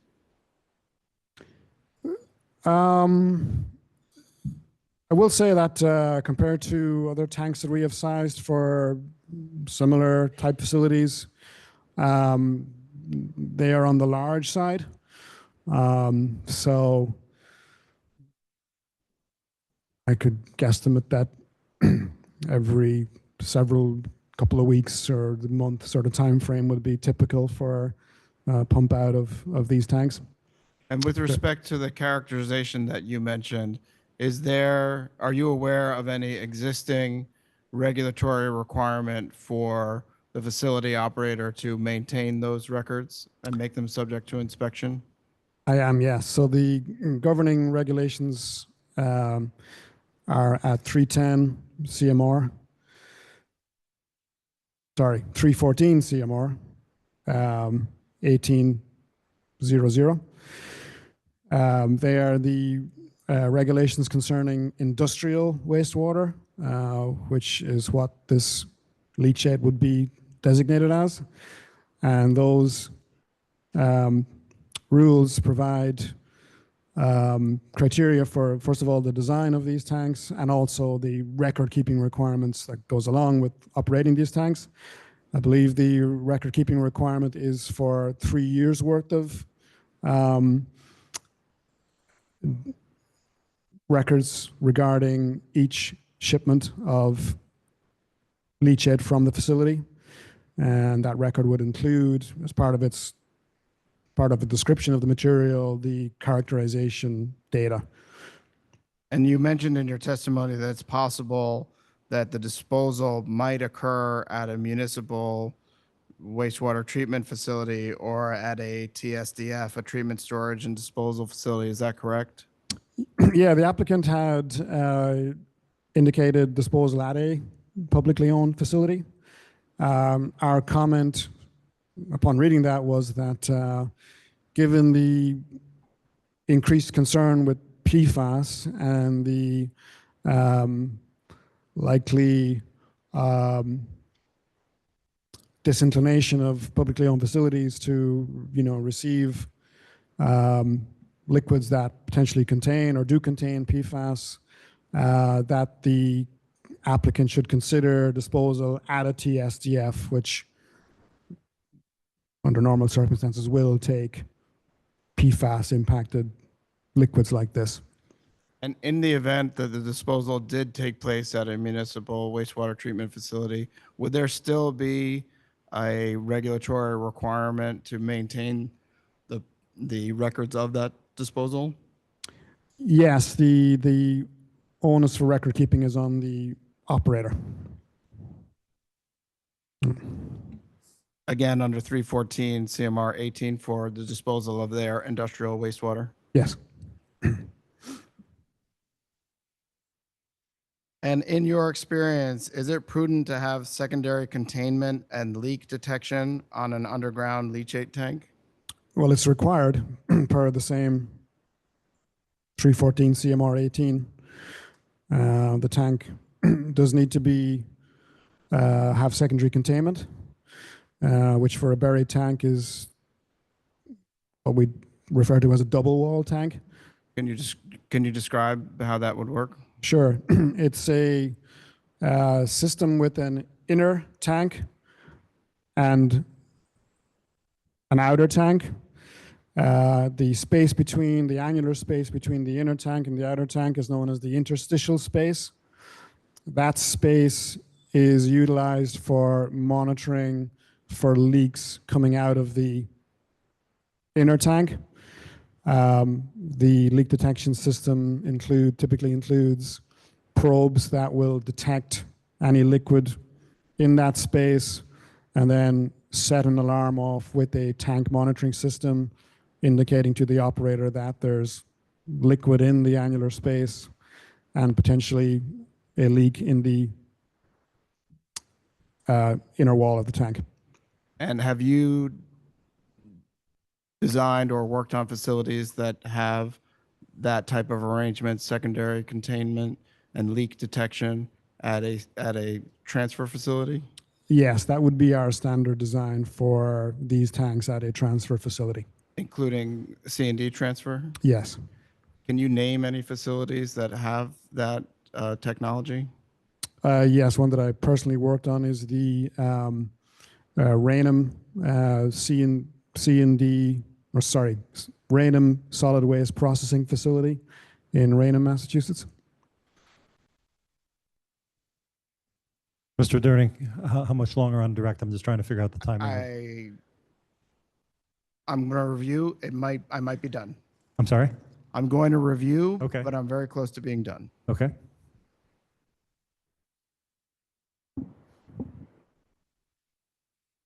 And Mr. McCormick, you mentioned 314 CMR 18. To the extent you know, is there a specific subsection that talks about this requirement? You might not have it off the top of your head. I think it's 18.08. So the testimony from Mark Swack from Tetra Tech indicated that their design does not have those elements and that there is no such requirement. Would there be an anticipated condition at this transfer facility where the applicant could determine it didn't trigger the need to comply with 314 CMR 18?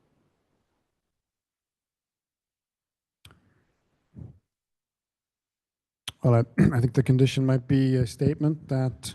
Objection. I'm sorry.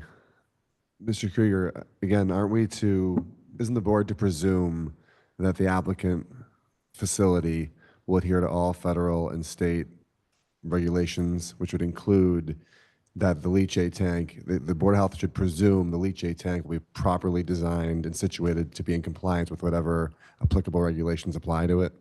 When asked, the Mr. Swag said, no, it is not designed that way, and there is no such regulation that would require it. I'm trying to understand the extent to which that position might be correct, that the regulatory citation that Mr. McCormick cited might not apply. So that's what I'm trying to understand. If there is some degree of professional interpretation where this measure that Weston and Sampson is saying is applicable, the applicant has said it's not applicable. So it's not merely an issue of this board needing to rely on compliance with all required state regulations. The applicant has affirmably said they are not installing secondary containment and leak detection. And I need to understand if there's a permissible way that that could in fact occur, or are they subject to this regulation that Mr. McCormick cited? Again, regardless of whether if they are subject, they're subject to it, and they'll be required again on final design when DEP digs into this and they actually propose a final leachate tank design. They'll either in that, be in compliance, or to your point, if there is a way around. But either way, the answer is whatever the requirement is, the applicant is going to be required to comply with it, and the board is to presume that whatever that leachate tank is going to be in compliance with all applicable regulations, regardless of what those regulations might or might not be. We don't have to determine which they are right now, right? Not to go beyond that point, but so we don't need to determine what the actual regulations are. The board is to presume that if regulations apply to the leachate tank, that the applicant will comply with all of the regulations that apply to the leachate tank. Okay, I appreciate your point. I think the board is entitled to know whether secondary containment will be provided, that is, whether it's required or not. And if there was a dispute on that, I'd like the board to hear the rest of that. So I believe the question was, could there be a circumstance, a regulatory circumstance, where a leachate tank receiving liquids from a C&D facility would not have to comply with that regulatory requirement? There is an exemption provision in the regulations whereby the applicant can apply to DEP to not follow one or more of the requirements as stated under 18.08 for design of these tanks.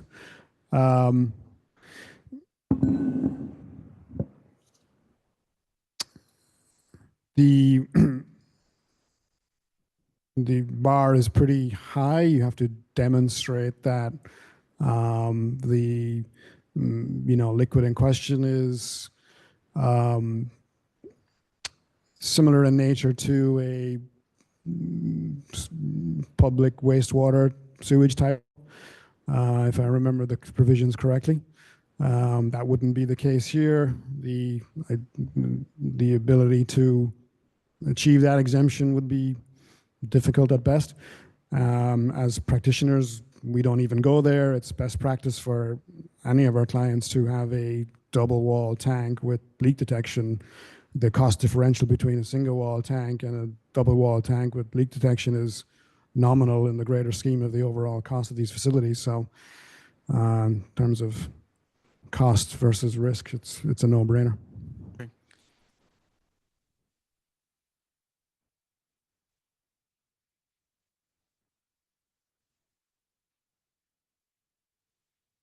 Well, we're fine there. We'll end it this time. Thank you.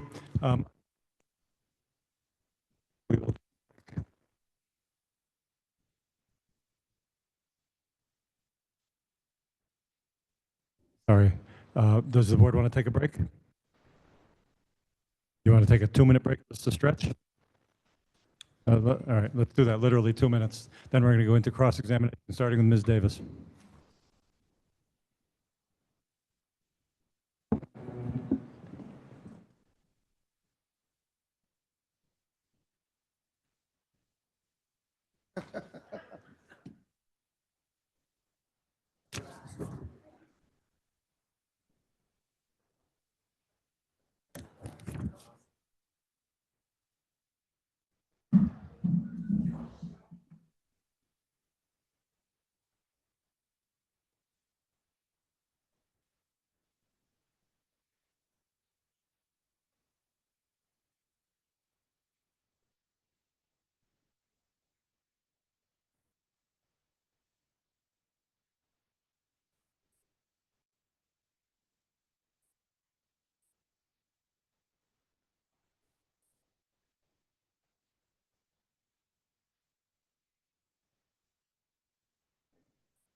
Last Oh, thanks very much. midnight, so we gotta be done before then. Oh my God.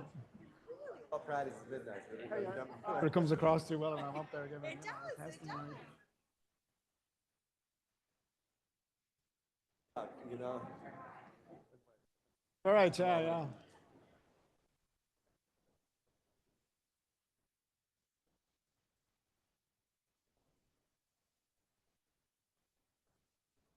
Oh, from Midori.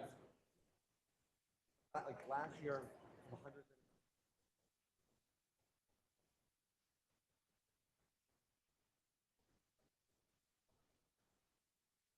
Like yeah, like it was like you know.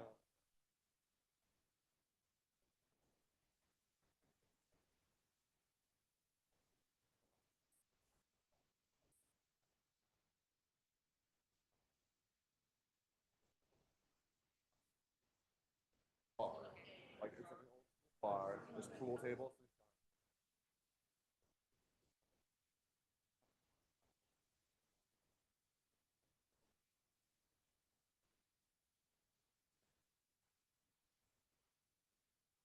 Love the stuff down here. But like I need to go. Franklin's. All right, that's two.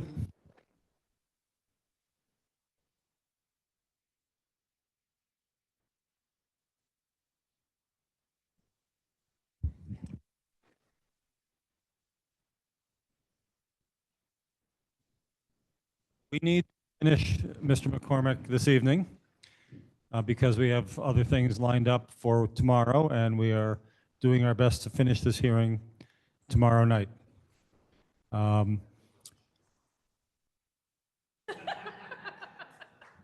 The the difficulty here is that Mr. McCormick covered a bunch of different criteria, citing criteria. And I don't want each of the cross-examiners to be addressing 5 of the criteria. I assume you haven't divided them up or otherwise coordinated, but I'm not going to allow duplication on the same criteria. So, I mean, there may be exceptions to that, but that's the general rule. So let's start. But I don't want to hear 3 people about.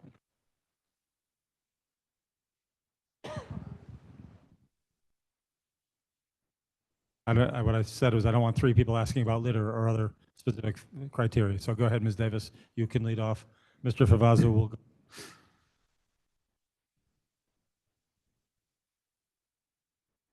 Hello. Oh, yay. Okay. Couple of quick ones. You talked a little bit about the septic system situation. Would the addition of a septic system require additional blasting beyond what's already mentioned in the application?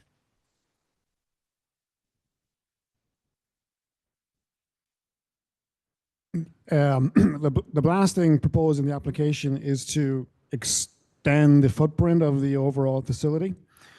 A septic system, needs a certain depth of soil to permit percolation of the waste or treat the waste into the ground.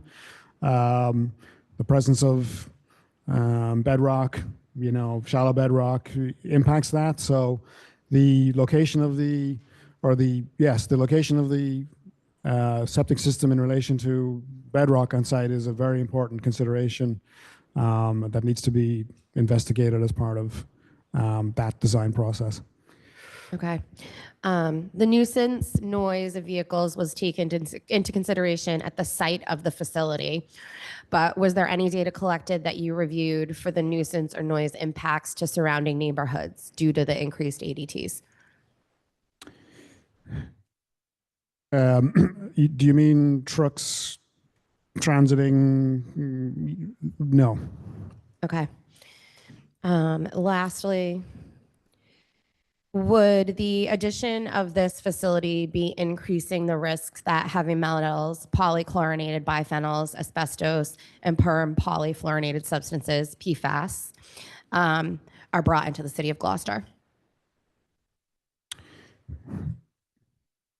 The transfer of C&D construction and demolition waste materials has includes the possibility that those materials contain some of the items you mentioned, all the items you mentioned. What's important is the identification of these materials once they or should they be offloaded on the floor of the facility. Second, the segregation of those materials away from the rest of the C&D material, or if the load is found to be really contaminated with materials like asbestos, whereby segregation can't be achieved, that load has to be managed separately as an asbestos-containing waste load, which is not appropriate for a C&D transfer facility. It needs to be disposed of properly at an licensed asbestos landfill, for example. But all of those operational type procedures, need to be in place. Facility staff need to go through the training, the state training for identification of asbestos materials so they can be identified. So all of those things are required for management of those types of hazardous materials should they be encountered. Is it up? Thank you. Sorry. Yep. But if the facility is not built, these additional, trying to think of how to word this, sorry. The adding of the facility would increase the risk of these particulates being brought into Gloucester or brought onto Kondelin Road.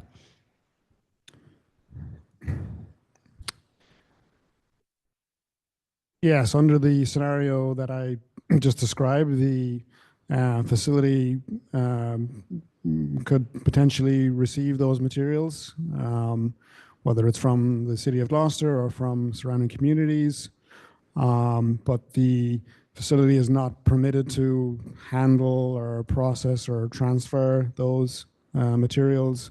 The facility would be required to, like I said, segregate them, manage them, and dispose of them under the governing rules. Thank you. Mr. Farrar.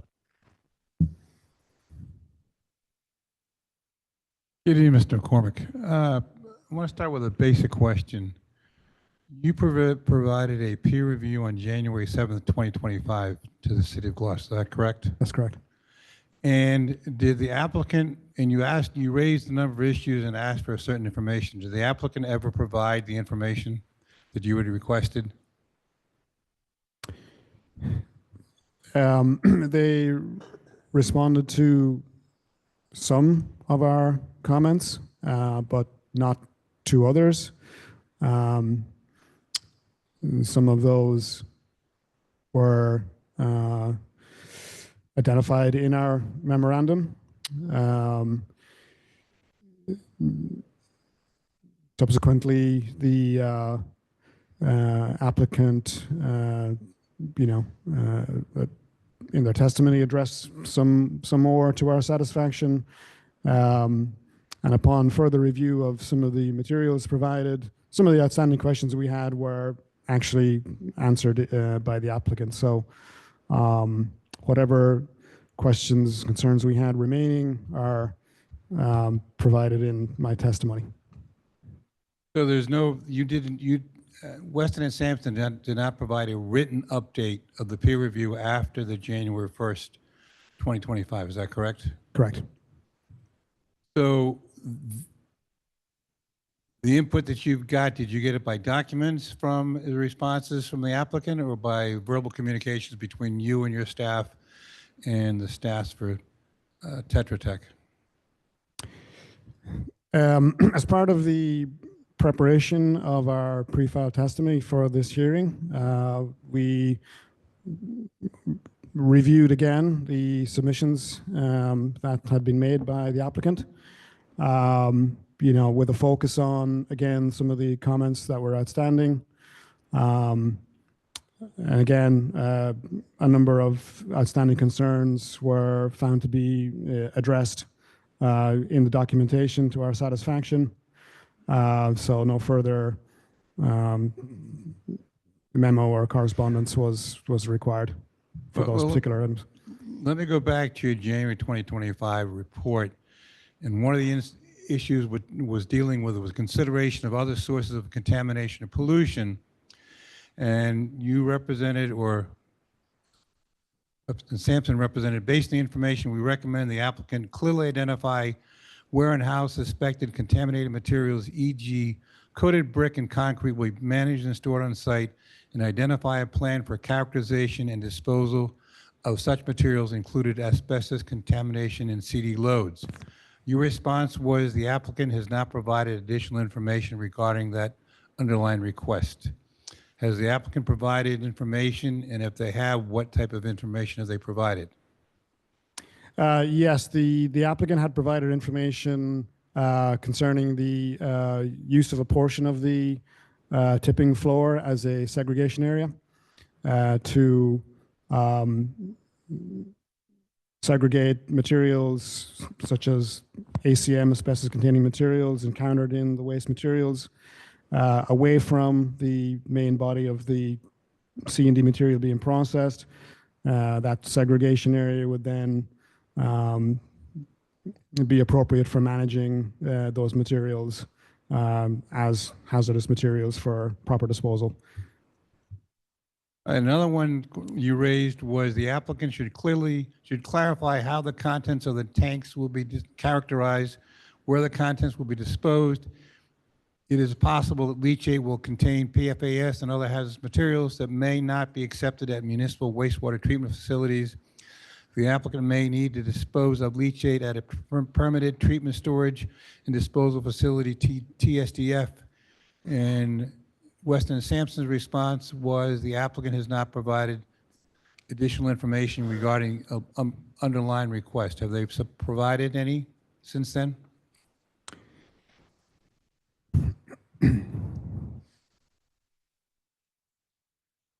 I would have to review their testimony to confirm. Do you recall receiving anything in writing from the applicant prior to today? No.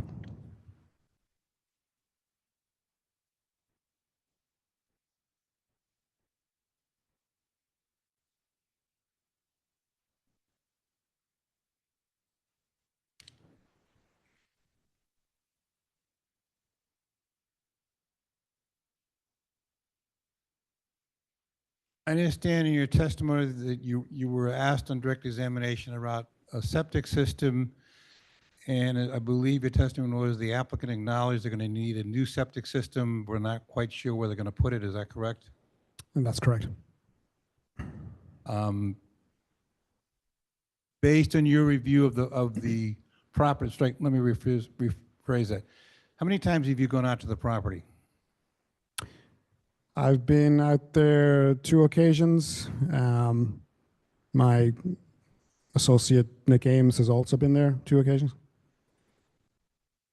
And did you make any observations regarding where a septic system could be located? No, the really a plan showing a footprint for a sized septic system would need to be part of that review to see where on the site it would be proposed, how big it is, how it might impact or interfere with other structures on the facility, proposed building foundations, et cetera, et cetera. So that level of configuration would be needed. You've used the word captured territory, and as I understand it, you were considering captured territory to be Gloucester, Rockport, Essex, Manchester. Is that correct? Yes, the the facility in Georgetown would likely, just based on distance, serve the other towns in sort of the North Shore area away from Cape Ann, but anything in the Gloucester area on Cape Ann, I think this facility would be the closest and therefore represent the likely capture area. Has the applicant ever described to you what they consider the captured territory? No, I think the wording they used was I have it here, but I think it's the general Cape Ann area. But potentially you could creep into Ipswich. Potentially.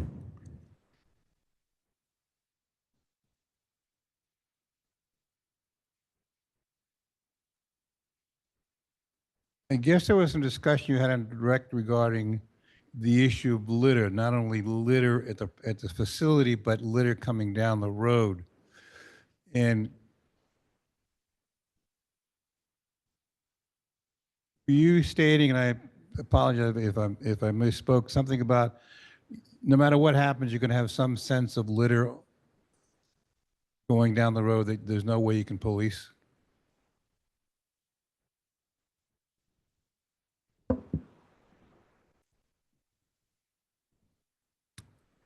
Yeah, I think there's, with any contractor using a vehicle like a pickup truck to improperly secure covers to their vehicle, that could then potentially result in, falling debris or litter from the vehicle onto the access roads or to the approach roads for the facility. That is certainly a potential. Did you offer any suggestions to the applicant how they could control not only the litter at the facility, but the litter that's coming from trucks to use the facility, which impacts on the neighborhood, both the industrial as well as the residential? It was one of our comments, yes, that the use of smaller pickup truck type vehicles should be considered in terms of covering them so that that nuisance is mitigated appropriately. Now, I believe you discussed briefly the stormwater management system that was going to go in there. Are you aware that they have an existing storm management system that goes on city property?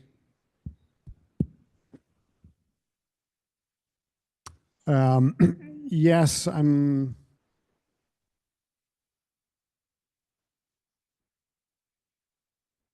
We lost it.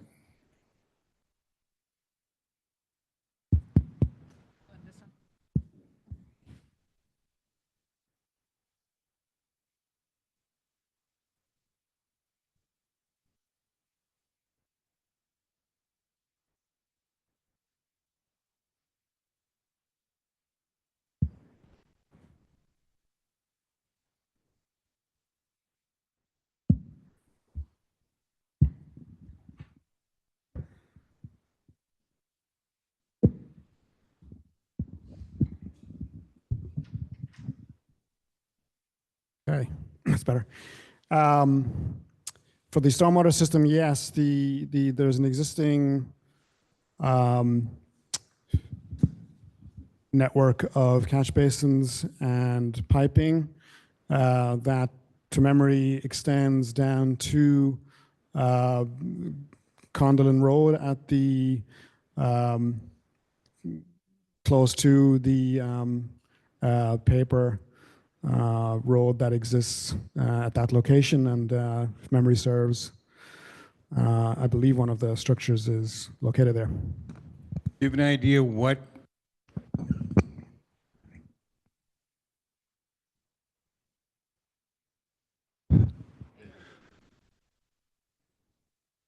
do you have any idea what is in that water that goes down through public land? Well, if it's the stormwater collection system, then it's runoff from precipitation falling on the facility pavement and flowing to collection catch basins, then into piping, and ultimately discharge at a downstream location. Do you know if any of that water is treated? I do not believe that the system includes any kind of a treatment device. Often catch basins are equipped with hoods to prevent floating oils from being discharged, but we did not confirm the construction or setup of the catch basins. Do you know if that system is going to still remain after the new system is put in? Do not. We have not seen the design for the, or no design has been prepared yet for the stormwater system for the facility as proposed. So a stormwater system has not yet been designed for the facility? Sorry, could you repeat that? Has a stormwater system been designed for the facility? No.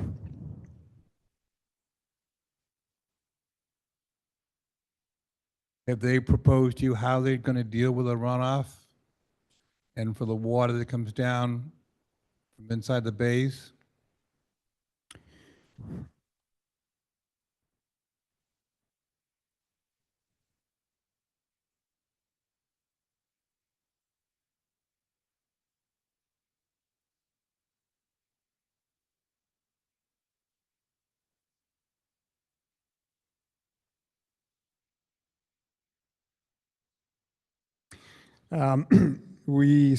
I state in my testimony that the current preliminary plan set lacks sufficient detail to confirm whether all stormwater runoff from the site will be captured and treated by the proposed system.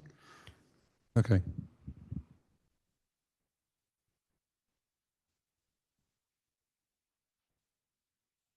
I want to talk about this.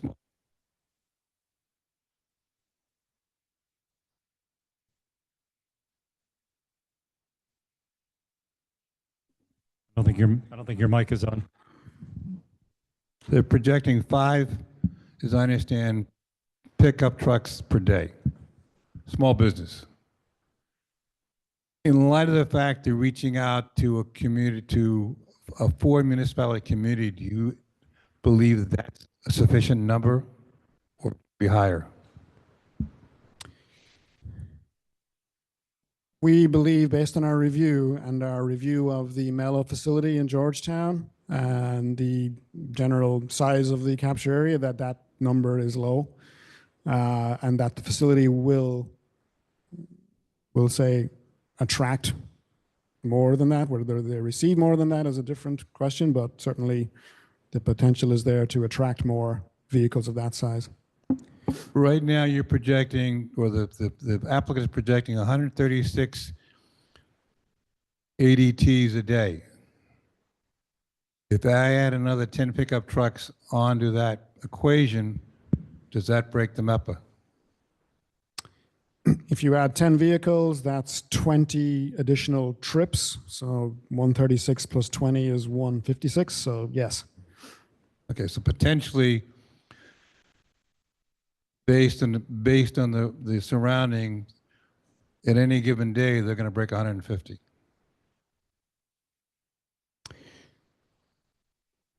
Yes, there is the potential that the demand is there to exceed the 150, and hence our recommendation in my testimony that the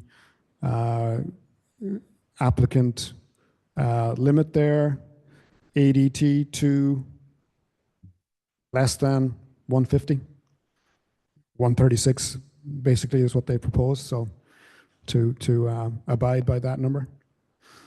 And you're aware that when vehicles come from Kondelin Road to Magnolia Avenue, if they're less than 2.5 tons, they can turn right as well as left. Is that correct? Yes, that's what the signage indicates. So it would be fair to say that potentially we may have more pickup truck traffic coming from the Western Avenue towards Kondelin Road along Magnolia Avenue than just coming off Essex Avenue? Yes.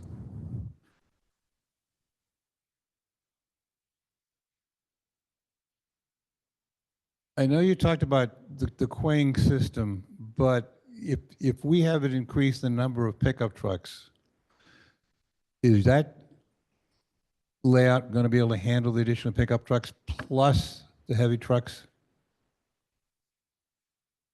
I believe you're talking you could handle 7 vehicles inside, I'll call it the circle. Yeah, so we took a look at the mathematical formula that calculates the number of items in a queuing system. It's called Little's law. It's a standard law for queuing analysis. And using the inputs provided by the applicant for number of vehicles received on average per hour, plus the projected throughput time, the calculation comes up with 2 vehicles in the queuing lane for those projected numbers. Given the sizing of the queuing lane to accommodate 7 vehicles, it's adequate or more than adequate to handle the projected numbers. But we can't make any further calculations without having projected numbers for smaller vehicles, should that be the intent.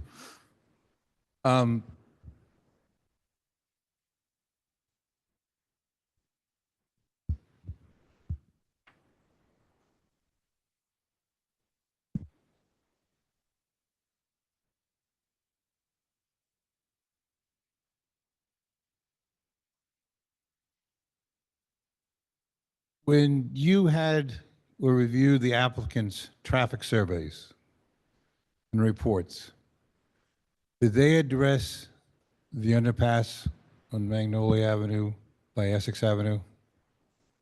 Objection.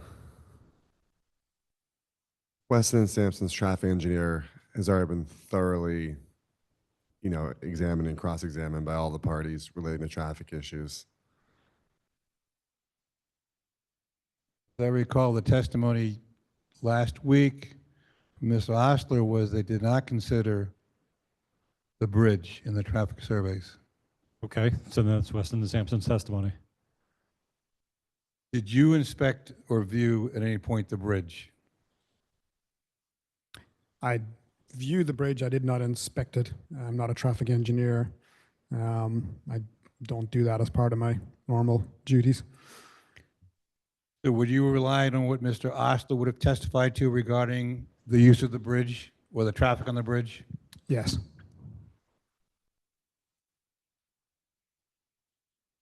And if he said one of the potential recommendations to resolve what he considered as a safety issue was to make it one way, would you adopt that?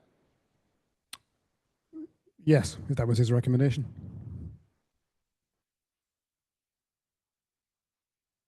Did you you were there when he testified last week, weren't you? Yes. Is there anything that Mr. Ostler testified to that you would disagree with? No, not that I can recall.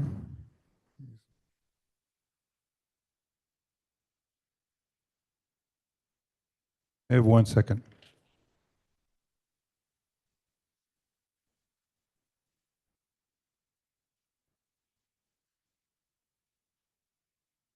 I have no further questions. Thank you. Thank you. Deegan? I just have 2 questions for you. And you may have answered this, but I just want to clarify this. On your direct testimony, there was some debate over whether the double tank leach for the leachate was required by the regulations. And you stated that it would be a best practice to include it. Would you recommend that that would be a condition to the Board of Health's permit to require the double tank system, even though it may not be required, if they asked for an exemption?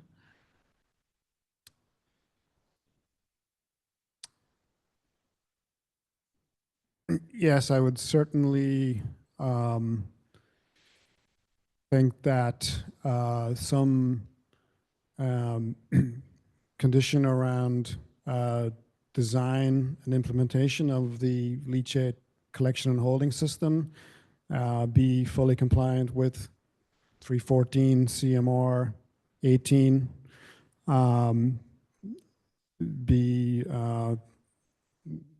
be recommended by us, yes. Thank you. And then you also stated that the best practice or that you would recommend that the leachate would be pumped out and delivered to a TSD versus a public water or public wastewater facility. Would you recommend that as a condition to the permit also? Well, that consideration is really down to the facilities in consideration as receiving facilities for leachate.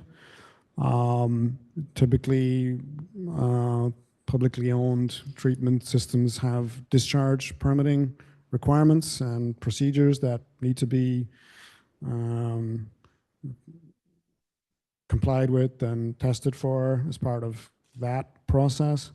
Our comment was regarding the applicant's need to consider TSDFs as a potential location for disposal, given the concerns right now with PFAS and the possible reluctance of publicly owned facilities to receive any material that has PFAS impacts. Mr. McCormick, I'm going to interrupt, sorry. I've put the onus on the cross-examiners to not duplicate and to be concise. I'm going to put the onus on you to answer the specific question. The question was, would you recommend that all leachate go to a TSDF? Would you recommend a condition to this board that all leachate go to a TSDF? Yes, I think in the interests of the city, Okay. long term, yes. Okay, then that's the answer. There was also some discussion about, or some of your testimony related to the queuing of vehicles and the ability of the queuing of the vehicles on Kondelin Road, and also the ability of the facility operator, the applicant, to regulate who was coming to the facility, whether or not they were like a habitual offender of the covered vehicle situation. Would you include any type of recommendation that there had to be a reservation system in place before the vehicles could come onto the facility so that they could monitor the enforcement, or they could enforcement those conditions? Yes, I think that's a very good way of approaching that issue, and that would certainly be something we could recommend. We would recommend as a condition. I think it would address that Okay, quite well. thank you. I don't have any other questions. Okay, thank you, Ms. Rushane. Hi, I have 4 questions. Wendy Hansberry, Board of Health. You mentioned the staff would be trained to identify hazardous wastes. You used AMC, asbestos-containing material, as an example. Are you aware of how staff will test and receive results for ACM within the time frame expected to turn trucks around? Well, it's a visual identification. DEP run a training that provides instruction on typical asbestos-containing materials that are in construction and demolition wastes.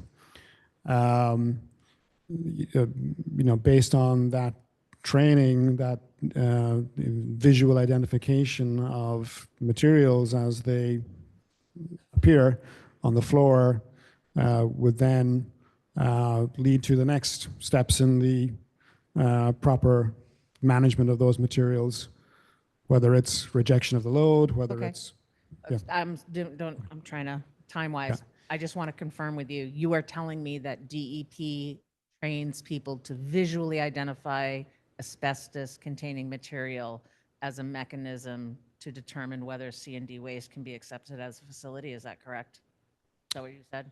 Yeah. Okay. That's not what DEP, well, my next question, have you observed any of the soils on the site? This is specific to the septic system allowed. Was any soil work done at all on the site that you're aware of? Not that I'm aware of. Okay, so we do not, or you do not know if they have any soils that would allow a septic system to be sited at that facility? There's not a septic system there now, right? No. You use the phrase max extent possible for the doors being closed during operation. What does that term mean, max extent possible? Well, obviously the doors need to be open to permit the vehicle to enter the building. There is a time period where, or there are time periods typically over the course of that operation where there are a limited number of vehicles using the building. Only one door is potentially needed to accommodate the vehicles offloading. The other doors, under those circumstances, would and should be closed. If there are no vehicles at the facility at any given time, all doors should be closed. If the offloading operation for a vehicle is prolonged for whatever reason, doors should be closed under those circumstances as well. So that's what I mean to the fullest extent possible, the max extent possible, to keep doors closed as much as possible. So when the facility is operating at max capacity, it's potential for doors to be opening and or in the process of closing while another truck is already inside tipping. Yes, that Okay. is a scenario. Yes. Okay. When that potentially could occur, is there a mechanism proposed to collect the dust, debris, spills, whatever, from the outside of the buildings, including the amount that is generated during those times when the doors are open? Well, the building, per the submission, will be equipped with misting system. I think I talked about that. That was inside. I'm talking about like, you Oh. know, Outside. yes. So if tipped and, you know, there's a dust cloud that comes out, I'm just asking, is there anything that they have proposed or need to propose to collect that?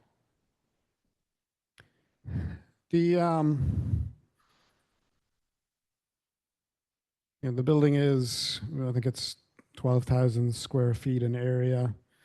When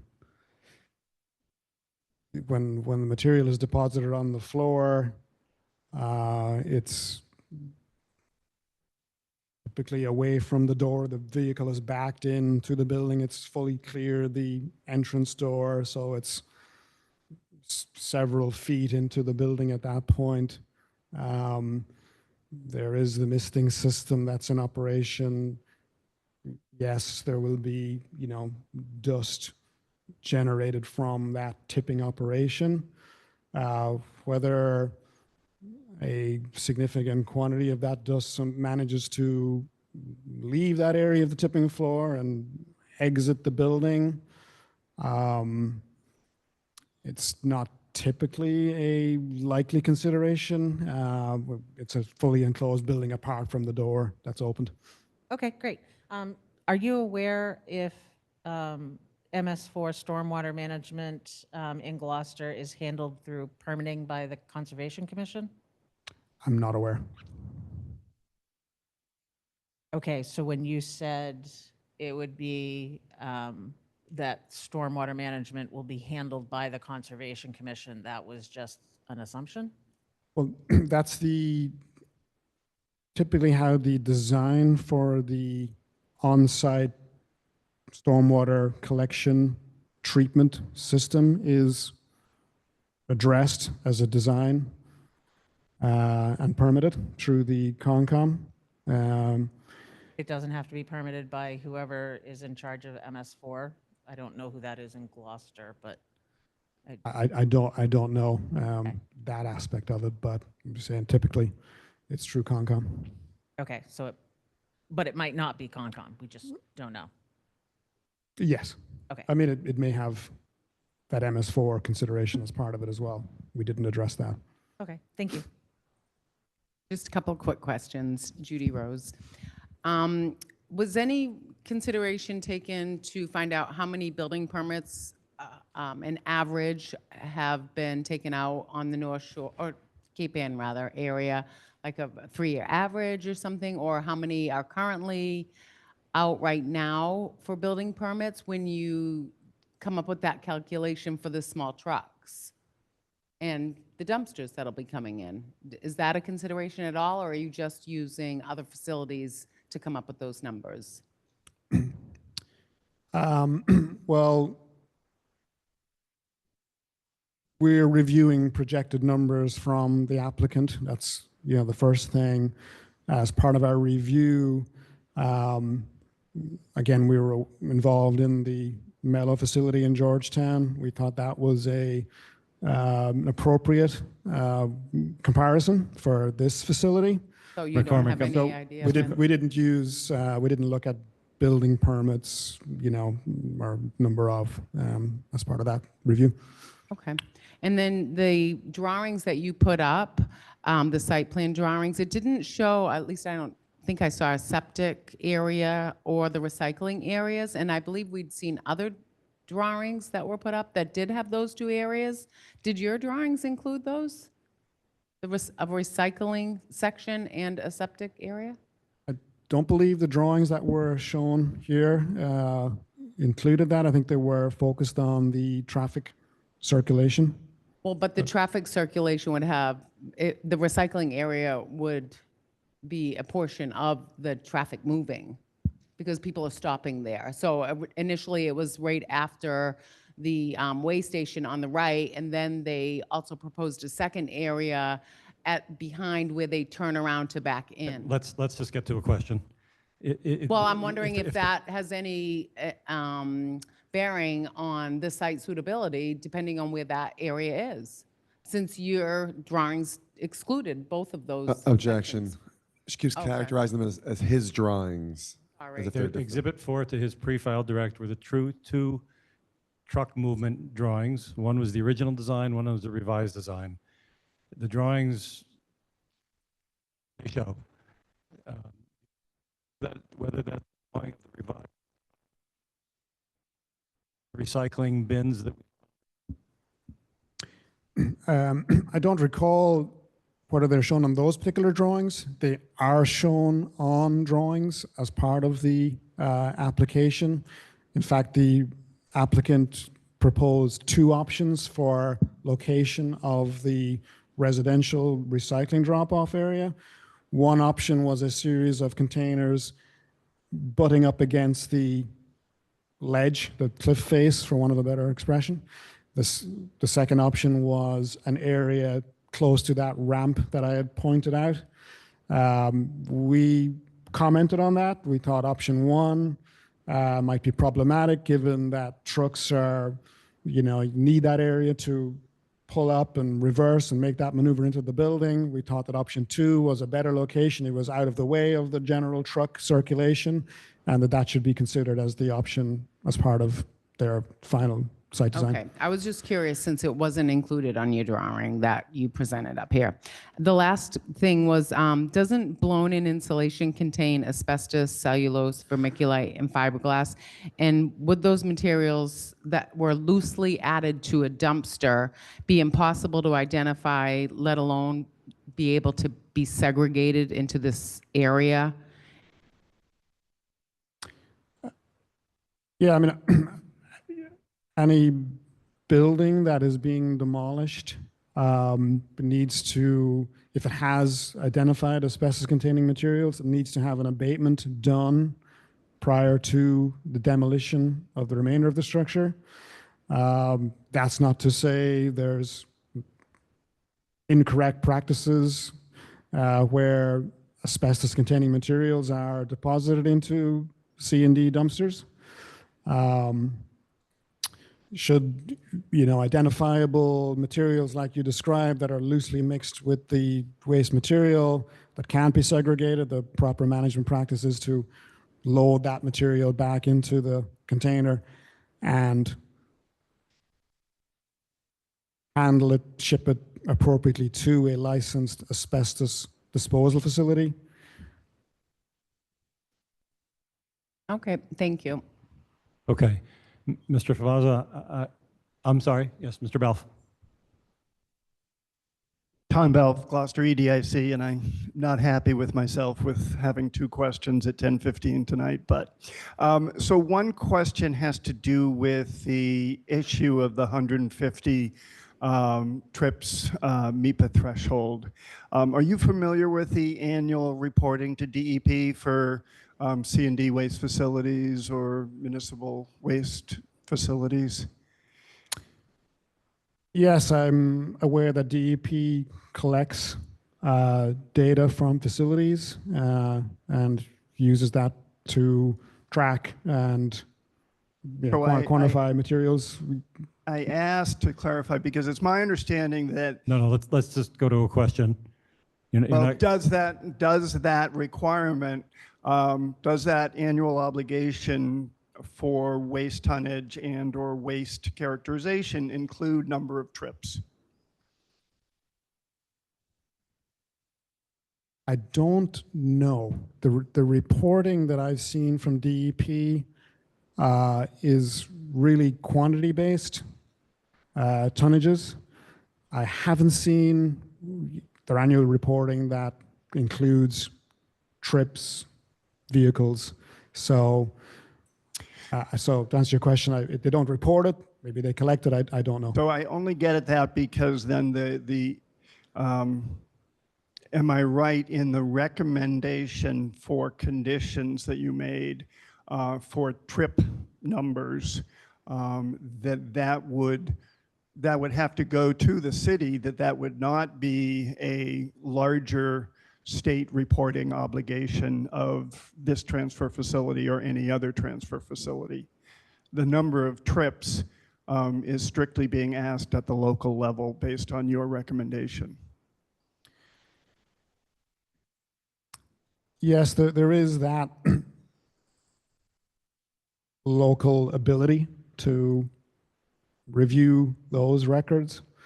There's also the third-party inspection process where third-party inspectors, as part of their review of facilities, can review the records and make sure that, or at least as part of the review, check that the facility is in compliance with anything that's in the facility permit, which would include the 270 tons per day permit limit plus any limit on ADT should that be in the permit. Second question is a follow-up on, just to clarify, so you said that any of the leachate collection waste would be considered industrial wastewater and would be characterized for pollutants to determine whether it would go to a POTW or a TSDF, correct? Correct. Then later you made the recommendation that it could be conditioned that it go to a TSD, this wastewater go to a TSDF. So my question is, as it relates to a waste characterization, is there a standard for PFAS in Massachusetts in industrial wastewater? Not that I'm aware of, no. Okay.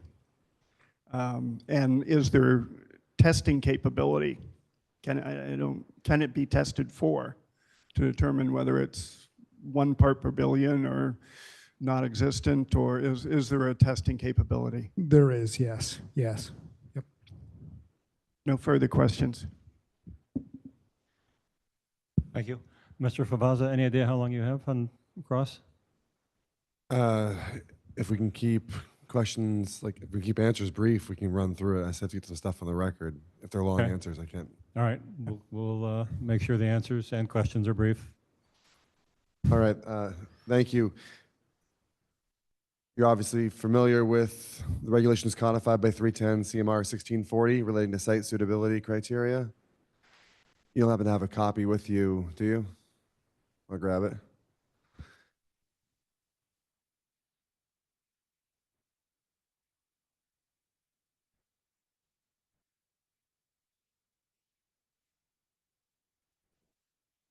If you'd like, I have a 1640 for you. Okay.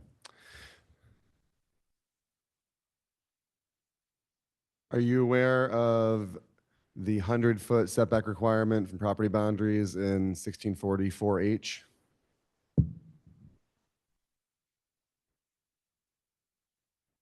I am, yes, I can dig it up here. Does the proposed facility meet this requirement? No, my waiver, okay. Thank you. Thank you for the no. And the applicant received a waiver from the DEP for this requirement, correct? Correct. Do you believe that granting this waiver would create a danger to public health, safety, or the environment? No. Are you familiar with the process of permitting a transfer station? Should a proposed facility make it through site suitability, are you familiar with the process thereafter for permitting a transfer station? Yes. Is there further DEP review? Yes. Is there further municipal review? Yes. Are any of the remaining concerns Weston and Sampson has so far said are not yet addressed? Are any of those concerns unable to be addressed later on in that process? As in, if we don't address a concern in site suitability, is there no ability for DEP or the city to require the EWS address that concern later on in this process? I think that's specific to any particular concern, whether it's Any concern that you have specifically stated? You know, again, there's a lot of conversation. Well, we listed the following concerns. Some are responded to in writing, some are responded to in testimony, and seem to be, from your point of view, a few outstanding concerns still remaining. Is that correct? For instance, the stop line location at the end of the ramp. Are any of those remaining concerns unable to be addressed in the process going forward, as you understand the process going forward? As if we don't deal with it right here at site suitability, it'll be foreclosed forever from dealing with it later. I don't believe there's anything that, you know, cannot be addressed, with the caveat that conditions, you know, in the site suitability would prompt or properly instigate that inclusion. Okay. When speaking about truck traffic, pickup truck traffic, you used the Mel facility, and you said that was, your word was it was a similar facility? In Georgetown? Yes, the Mello facility. Yes. Somewhat, yes. Okay, but you testified that it has 85% more max capacity, 500 versus 270 tons per day. You testified it takes an entirely different waste stream, MSW, in addition to C&D, correct? Correct. And as you just said a moment ago, it is located in Georgetown. Correct. Is Georgetown bordered on the north and the south by the Atlantic Ocean? No. Is Gloucester? Yes. Does US Interstate 95 run through Georgetown? Yes. Does I-95 or any interstate run through Gloucester? No. Okay, so the Mel facility is a municipality that, unlike Gloucester, is not surrounded on at least two sides by water and has an interstate running through it. No, I'm sorry, I'm repeating a question that's not necessary. I strike all that. Thank you. So again, a moment ago you testified you're familiar with regulations codified by 310 CMR 1640. Are you aware of the regulation in 1641B that states the Board of Health shall not impose any condition pertaining to the facility design except in accordance with conditions placed by the department pursuant to 310 CMR 1641C3? Yes. Did the DEP impose any conditions relating to the siting of an upgraded septic system in their site suitability report? I don't believe so. Are you suggesting the board nonetheless include a condition about septic systems? Approval of septic systems is under local jurisdiction. So it would be in that sense appropriate for the Board of Health to include a condition if desired. Even if the DEP did not impose such a condition in their site suitability finding? Yes. And even though the regulations state that the Board of Health shall not impose any condition except in accordance with conditions. He answered the placed by question. department. He answered the question, right? How do you justify your suggestion of a condition at the local level for the septic system when none was provided by DEP and regulations expressly state the board shall not do such a thing?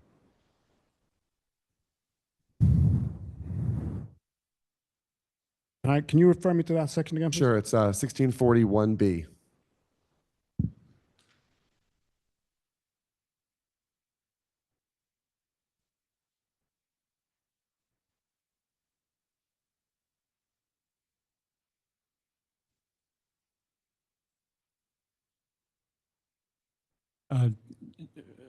Joel, I'm gonna ask you to move on because you're asking the witness essentially a legal question about the board's authority. It's not a technical question, and I'm asking for his justification on a condition. He says he's familiar with the code. but it's a legal justification or not? Right? I mean, he said he thinks it's a matter of local concern. I don't know that you're going to get what you want from this witness.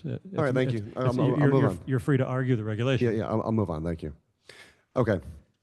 Along the line of questioning, did the DEP in their site suitability report impose any conditions relating to the leachate holding tank? Not that I'm aware of. Did the DEP impose any conditions about to where the leachate should be transferred once pumped out? Not that I'm aware of. So despite DEP not imposing any conditions, are you nonetheless suggesting the Board of Health should impose conditions relating to those two issues, the leachate tank itself and where the leachate goes? Again, if it's a local concern with local municipal facilities, then I would think it's a concern of the board. Did the DEP in their site suitability report impose any conditions about a reservation system for customers of the facility? No, that I'm aware of. Are you nonetheless suggesting that the Board of Health should impose such a condition? If there's a concern with the local nuisance condition, I think some condition to that, addressing that is appropriate. Okay, and then the last kind of condition I want to just speak about was daily truck traffic. So again, did the site suitability report from DEP impose any condition relating to a maximum daily truck traffic threshold? I'd have to review the document, but I don't believe so. Okay.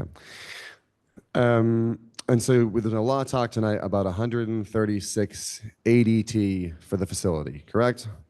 Correct. What does the A stand for in ADT? Average. Okay. So if I have an average daily trip, maximum of 136 trips, does that mean I can't exceed 136 trips ever per day?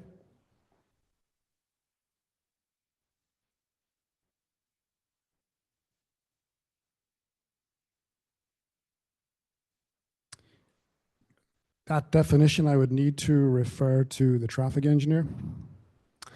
So are you aware, because again, this was not the traffic engineer's suggestion, my recollection, this is your testimony about adding this 150 daily trip cap. So for example, the 270 tons per day, you'd say that's a daily limit imposed by regulation. Typically, it's held as a maximum daily limit. Yeah. Right. So regardless of how much they may have taken yesterday, even if they took 10 tons yesterday, they get to 270 the next day, they're done. As I understand the application, yes.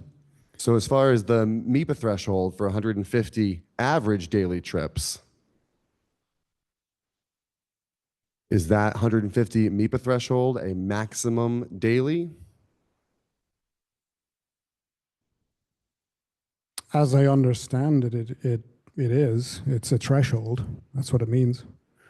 Is it, so does the A and ADT for the MIPA threshold mean something other than average?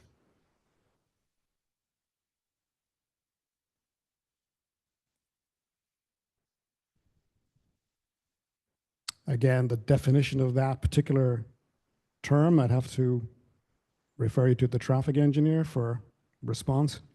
Okay, well, we can recall him. You're an engineer. If I have 10 cars come to my house on Monday and 20 cars come on Tuesday, what was my average? I trust you. He can handle this math. Well, what would the average be? 15. Okay. So in the situation, although I had, 20 cars one day, my average is to I be think 15. there was an objection that I don't have, Yeah, the hearing officer. Yeah, we understand the math at that level. Your testimony is that you're not sure if the average daily trip criterion is a daily maximum or an average over some period of time? I understand it to be a maximum, but would need to verify that. I'll end the line. I don't want to berate him. I do apologize. It's getting late. We'll be able to recall the traffic engineer from Weston and Sampson, correct? There's time. Well, I mean, he's stating he can't answer. And again, this condition was not proposed by the traffic engineer. This is his proposed condition of 150. And it sounds like he doesn't understand whether average means average or whether average means max. And so if someone else does understand that, I'd like to get them on record. Let's see. The recommendation is they abide with the MIPA threshold, whatever that definition Okay. to be. So so are you testifying then that your suggested condition regarding ADT is that there be a threshold of 150 average daily trips in line with whatever the definition of average daily trips is in the MIPA regulations? Correct. And we're great. Thank you. I'm done. Okay. Yep. Chairman, you had a couple of questions?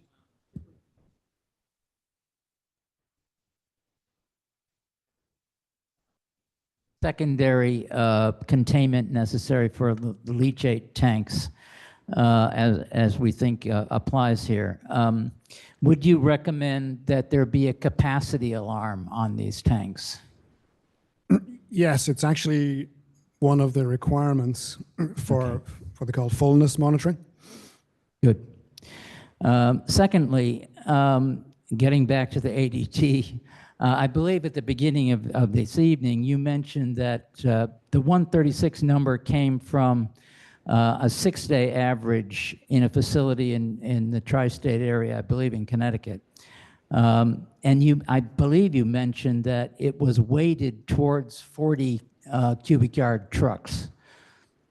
Is that correct? The initial batch of numbers that were provided in the initial site suitability submission, which I forget the ADT, it's not the 136. The 136 is the revised number. True. But the initial numbers were based off of the weights being heavily favored towards larger containers. We commented on that. Subsequently, as part of the revised submission, the applicant used a more, we'll say, realistic or more appropriate container size, stemming from their the numbers provided from the facility in New York. Do you know how that adjustment was made? How did you? They hadn't used those. I don't believe they had used the numbers or provided the numbers from the other facility as part of the initial submission. They subsequently did provide those numbers. When you look at those numbers, the average they come to at the bottom is the 4.97, which is, like I said, more appropriate. Thank you. Thank you. Is there any redirect? I'm hoping there's not. I think two discrete questions. How many, two? I believe so. Everybody else who has said the number of questions they're going to ask has flouted that. So go ahead. Mr. McCormick, in response to the questioning from Attorney Nestor, he was focused on your the Weston and Sampson comment letter from January 7th, 2025. In particular, he asked you some questions about the comment where Weston and Sampson observed that the plan set lacked sufficient detail to confirm whether all stormwater runoff from the site would be captured and treated by the proposed system. And you, in your underlying comment, you state the applicant should clarify whether all runoff from the site will be captured and treated by the new drainage system, and if any areas will drain off-site without treatment, those should be identified and addressed. Is there a specific condition that you would recommend to the board to capture that concern?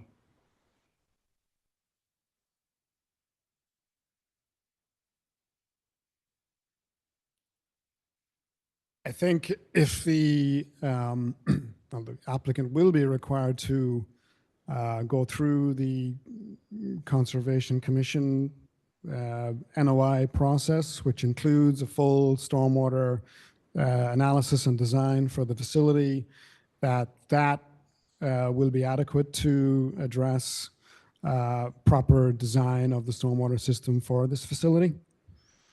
Okay, thank you. And in addition, in response to, I believe it was Attorney Nestor's comments, you talked about, oh no, sorry, it was Mr. Tom Bluff. You mentioned that with respect to reviewing the number of truck trips, that there could be the local ability to review the count, but you also mentioned you could use a third-party inspection.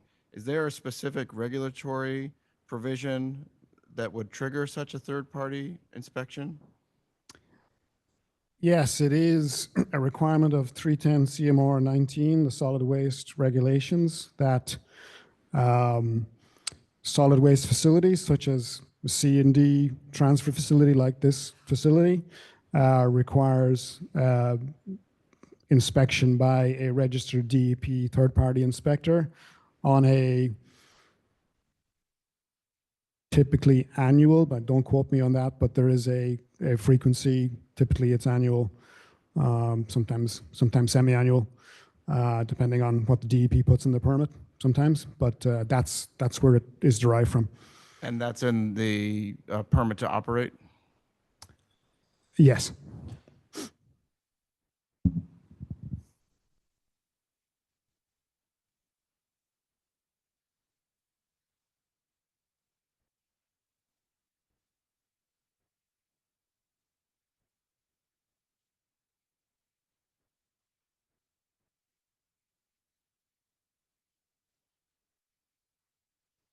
Thank you, nothing further.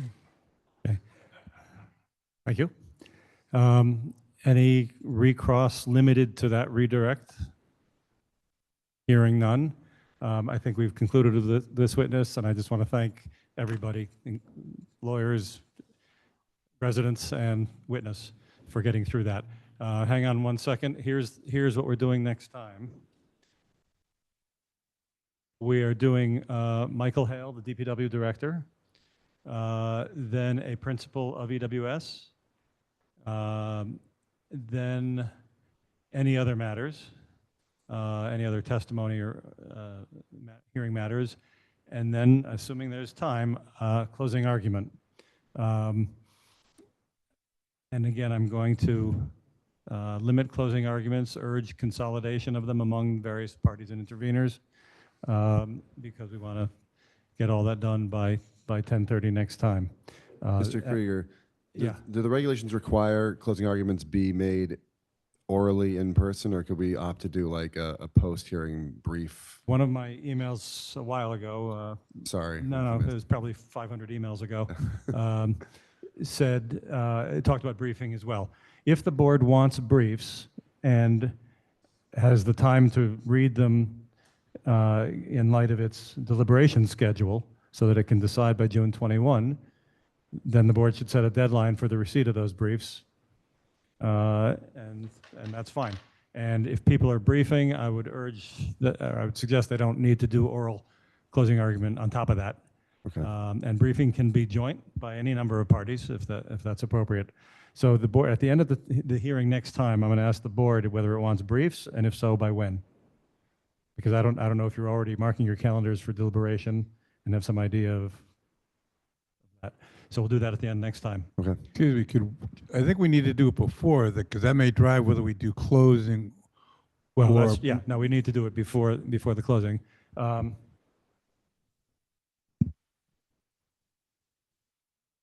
Your inclination on written briefs from the parties. It would be a summary, it would be an argument based on a summary of their evidence on whatever citing criteria they choose to address.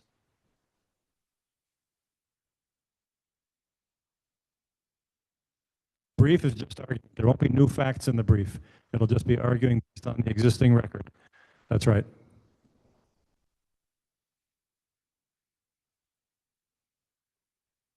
The citing criteria? Yeah, the briefs should call out one of the 19 citing criteria and address it. Yes, you should identify which one you're addressing.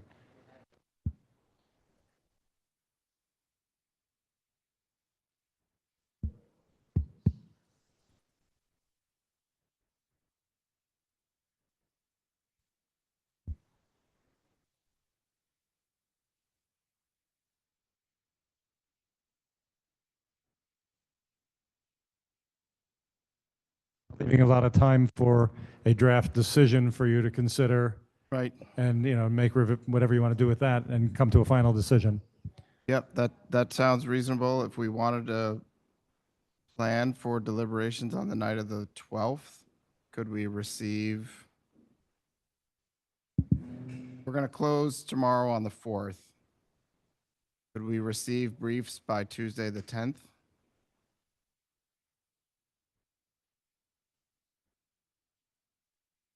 Sure. Briefs by Tuesday the 10th, and you're going to deliberate that week? If that works for the board members to perhaps schedule for the night. 10th is a Tuesday. Tuesday, a week from today. Yes? If you're going to file a brief, I would say it's in lieu of closing argument. If you'd rather do a closing argument and let other people file the briefs, that's fine. We're trying to save hearing time to make sure we get everything else done by not having all the closing arguments. But it's your choice which to do. All right, Tuesday the 10th, tentatively? For our deadline for submission of any briefs. Correct. Meet on the 12th.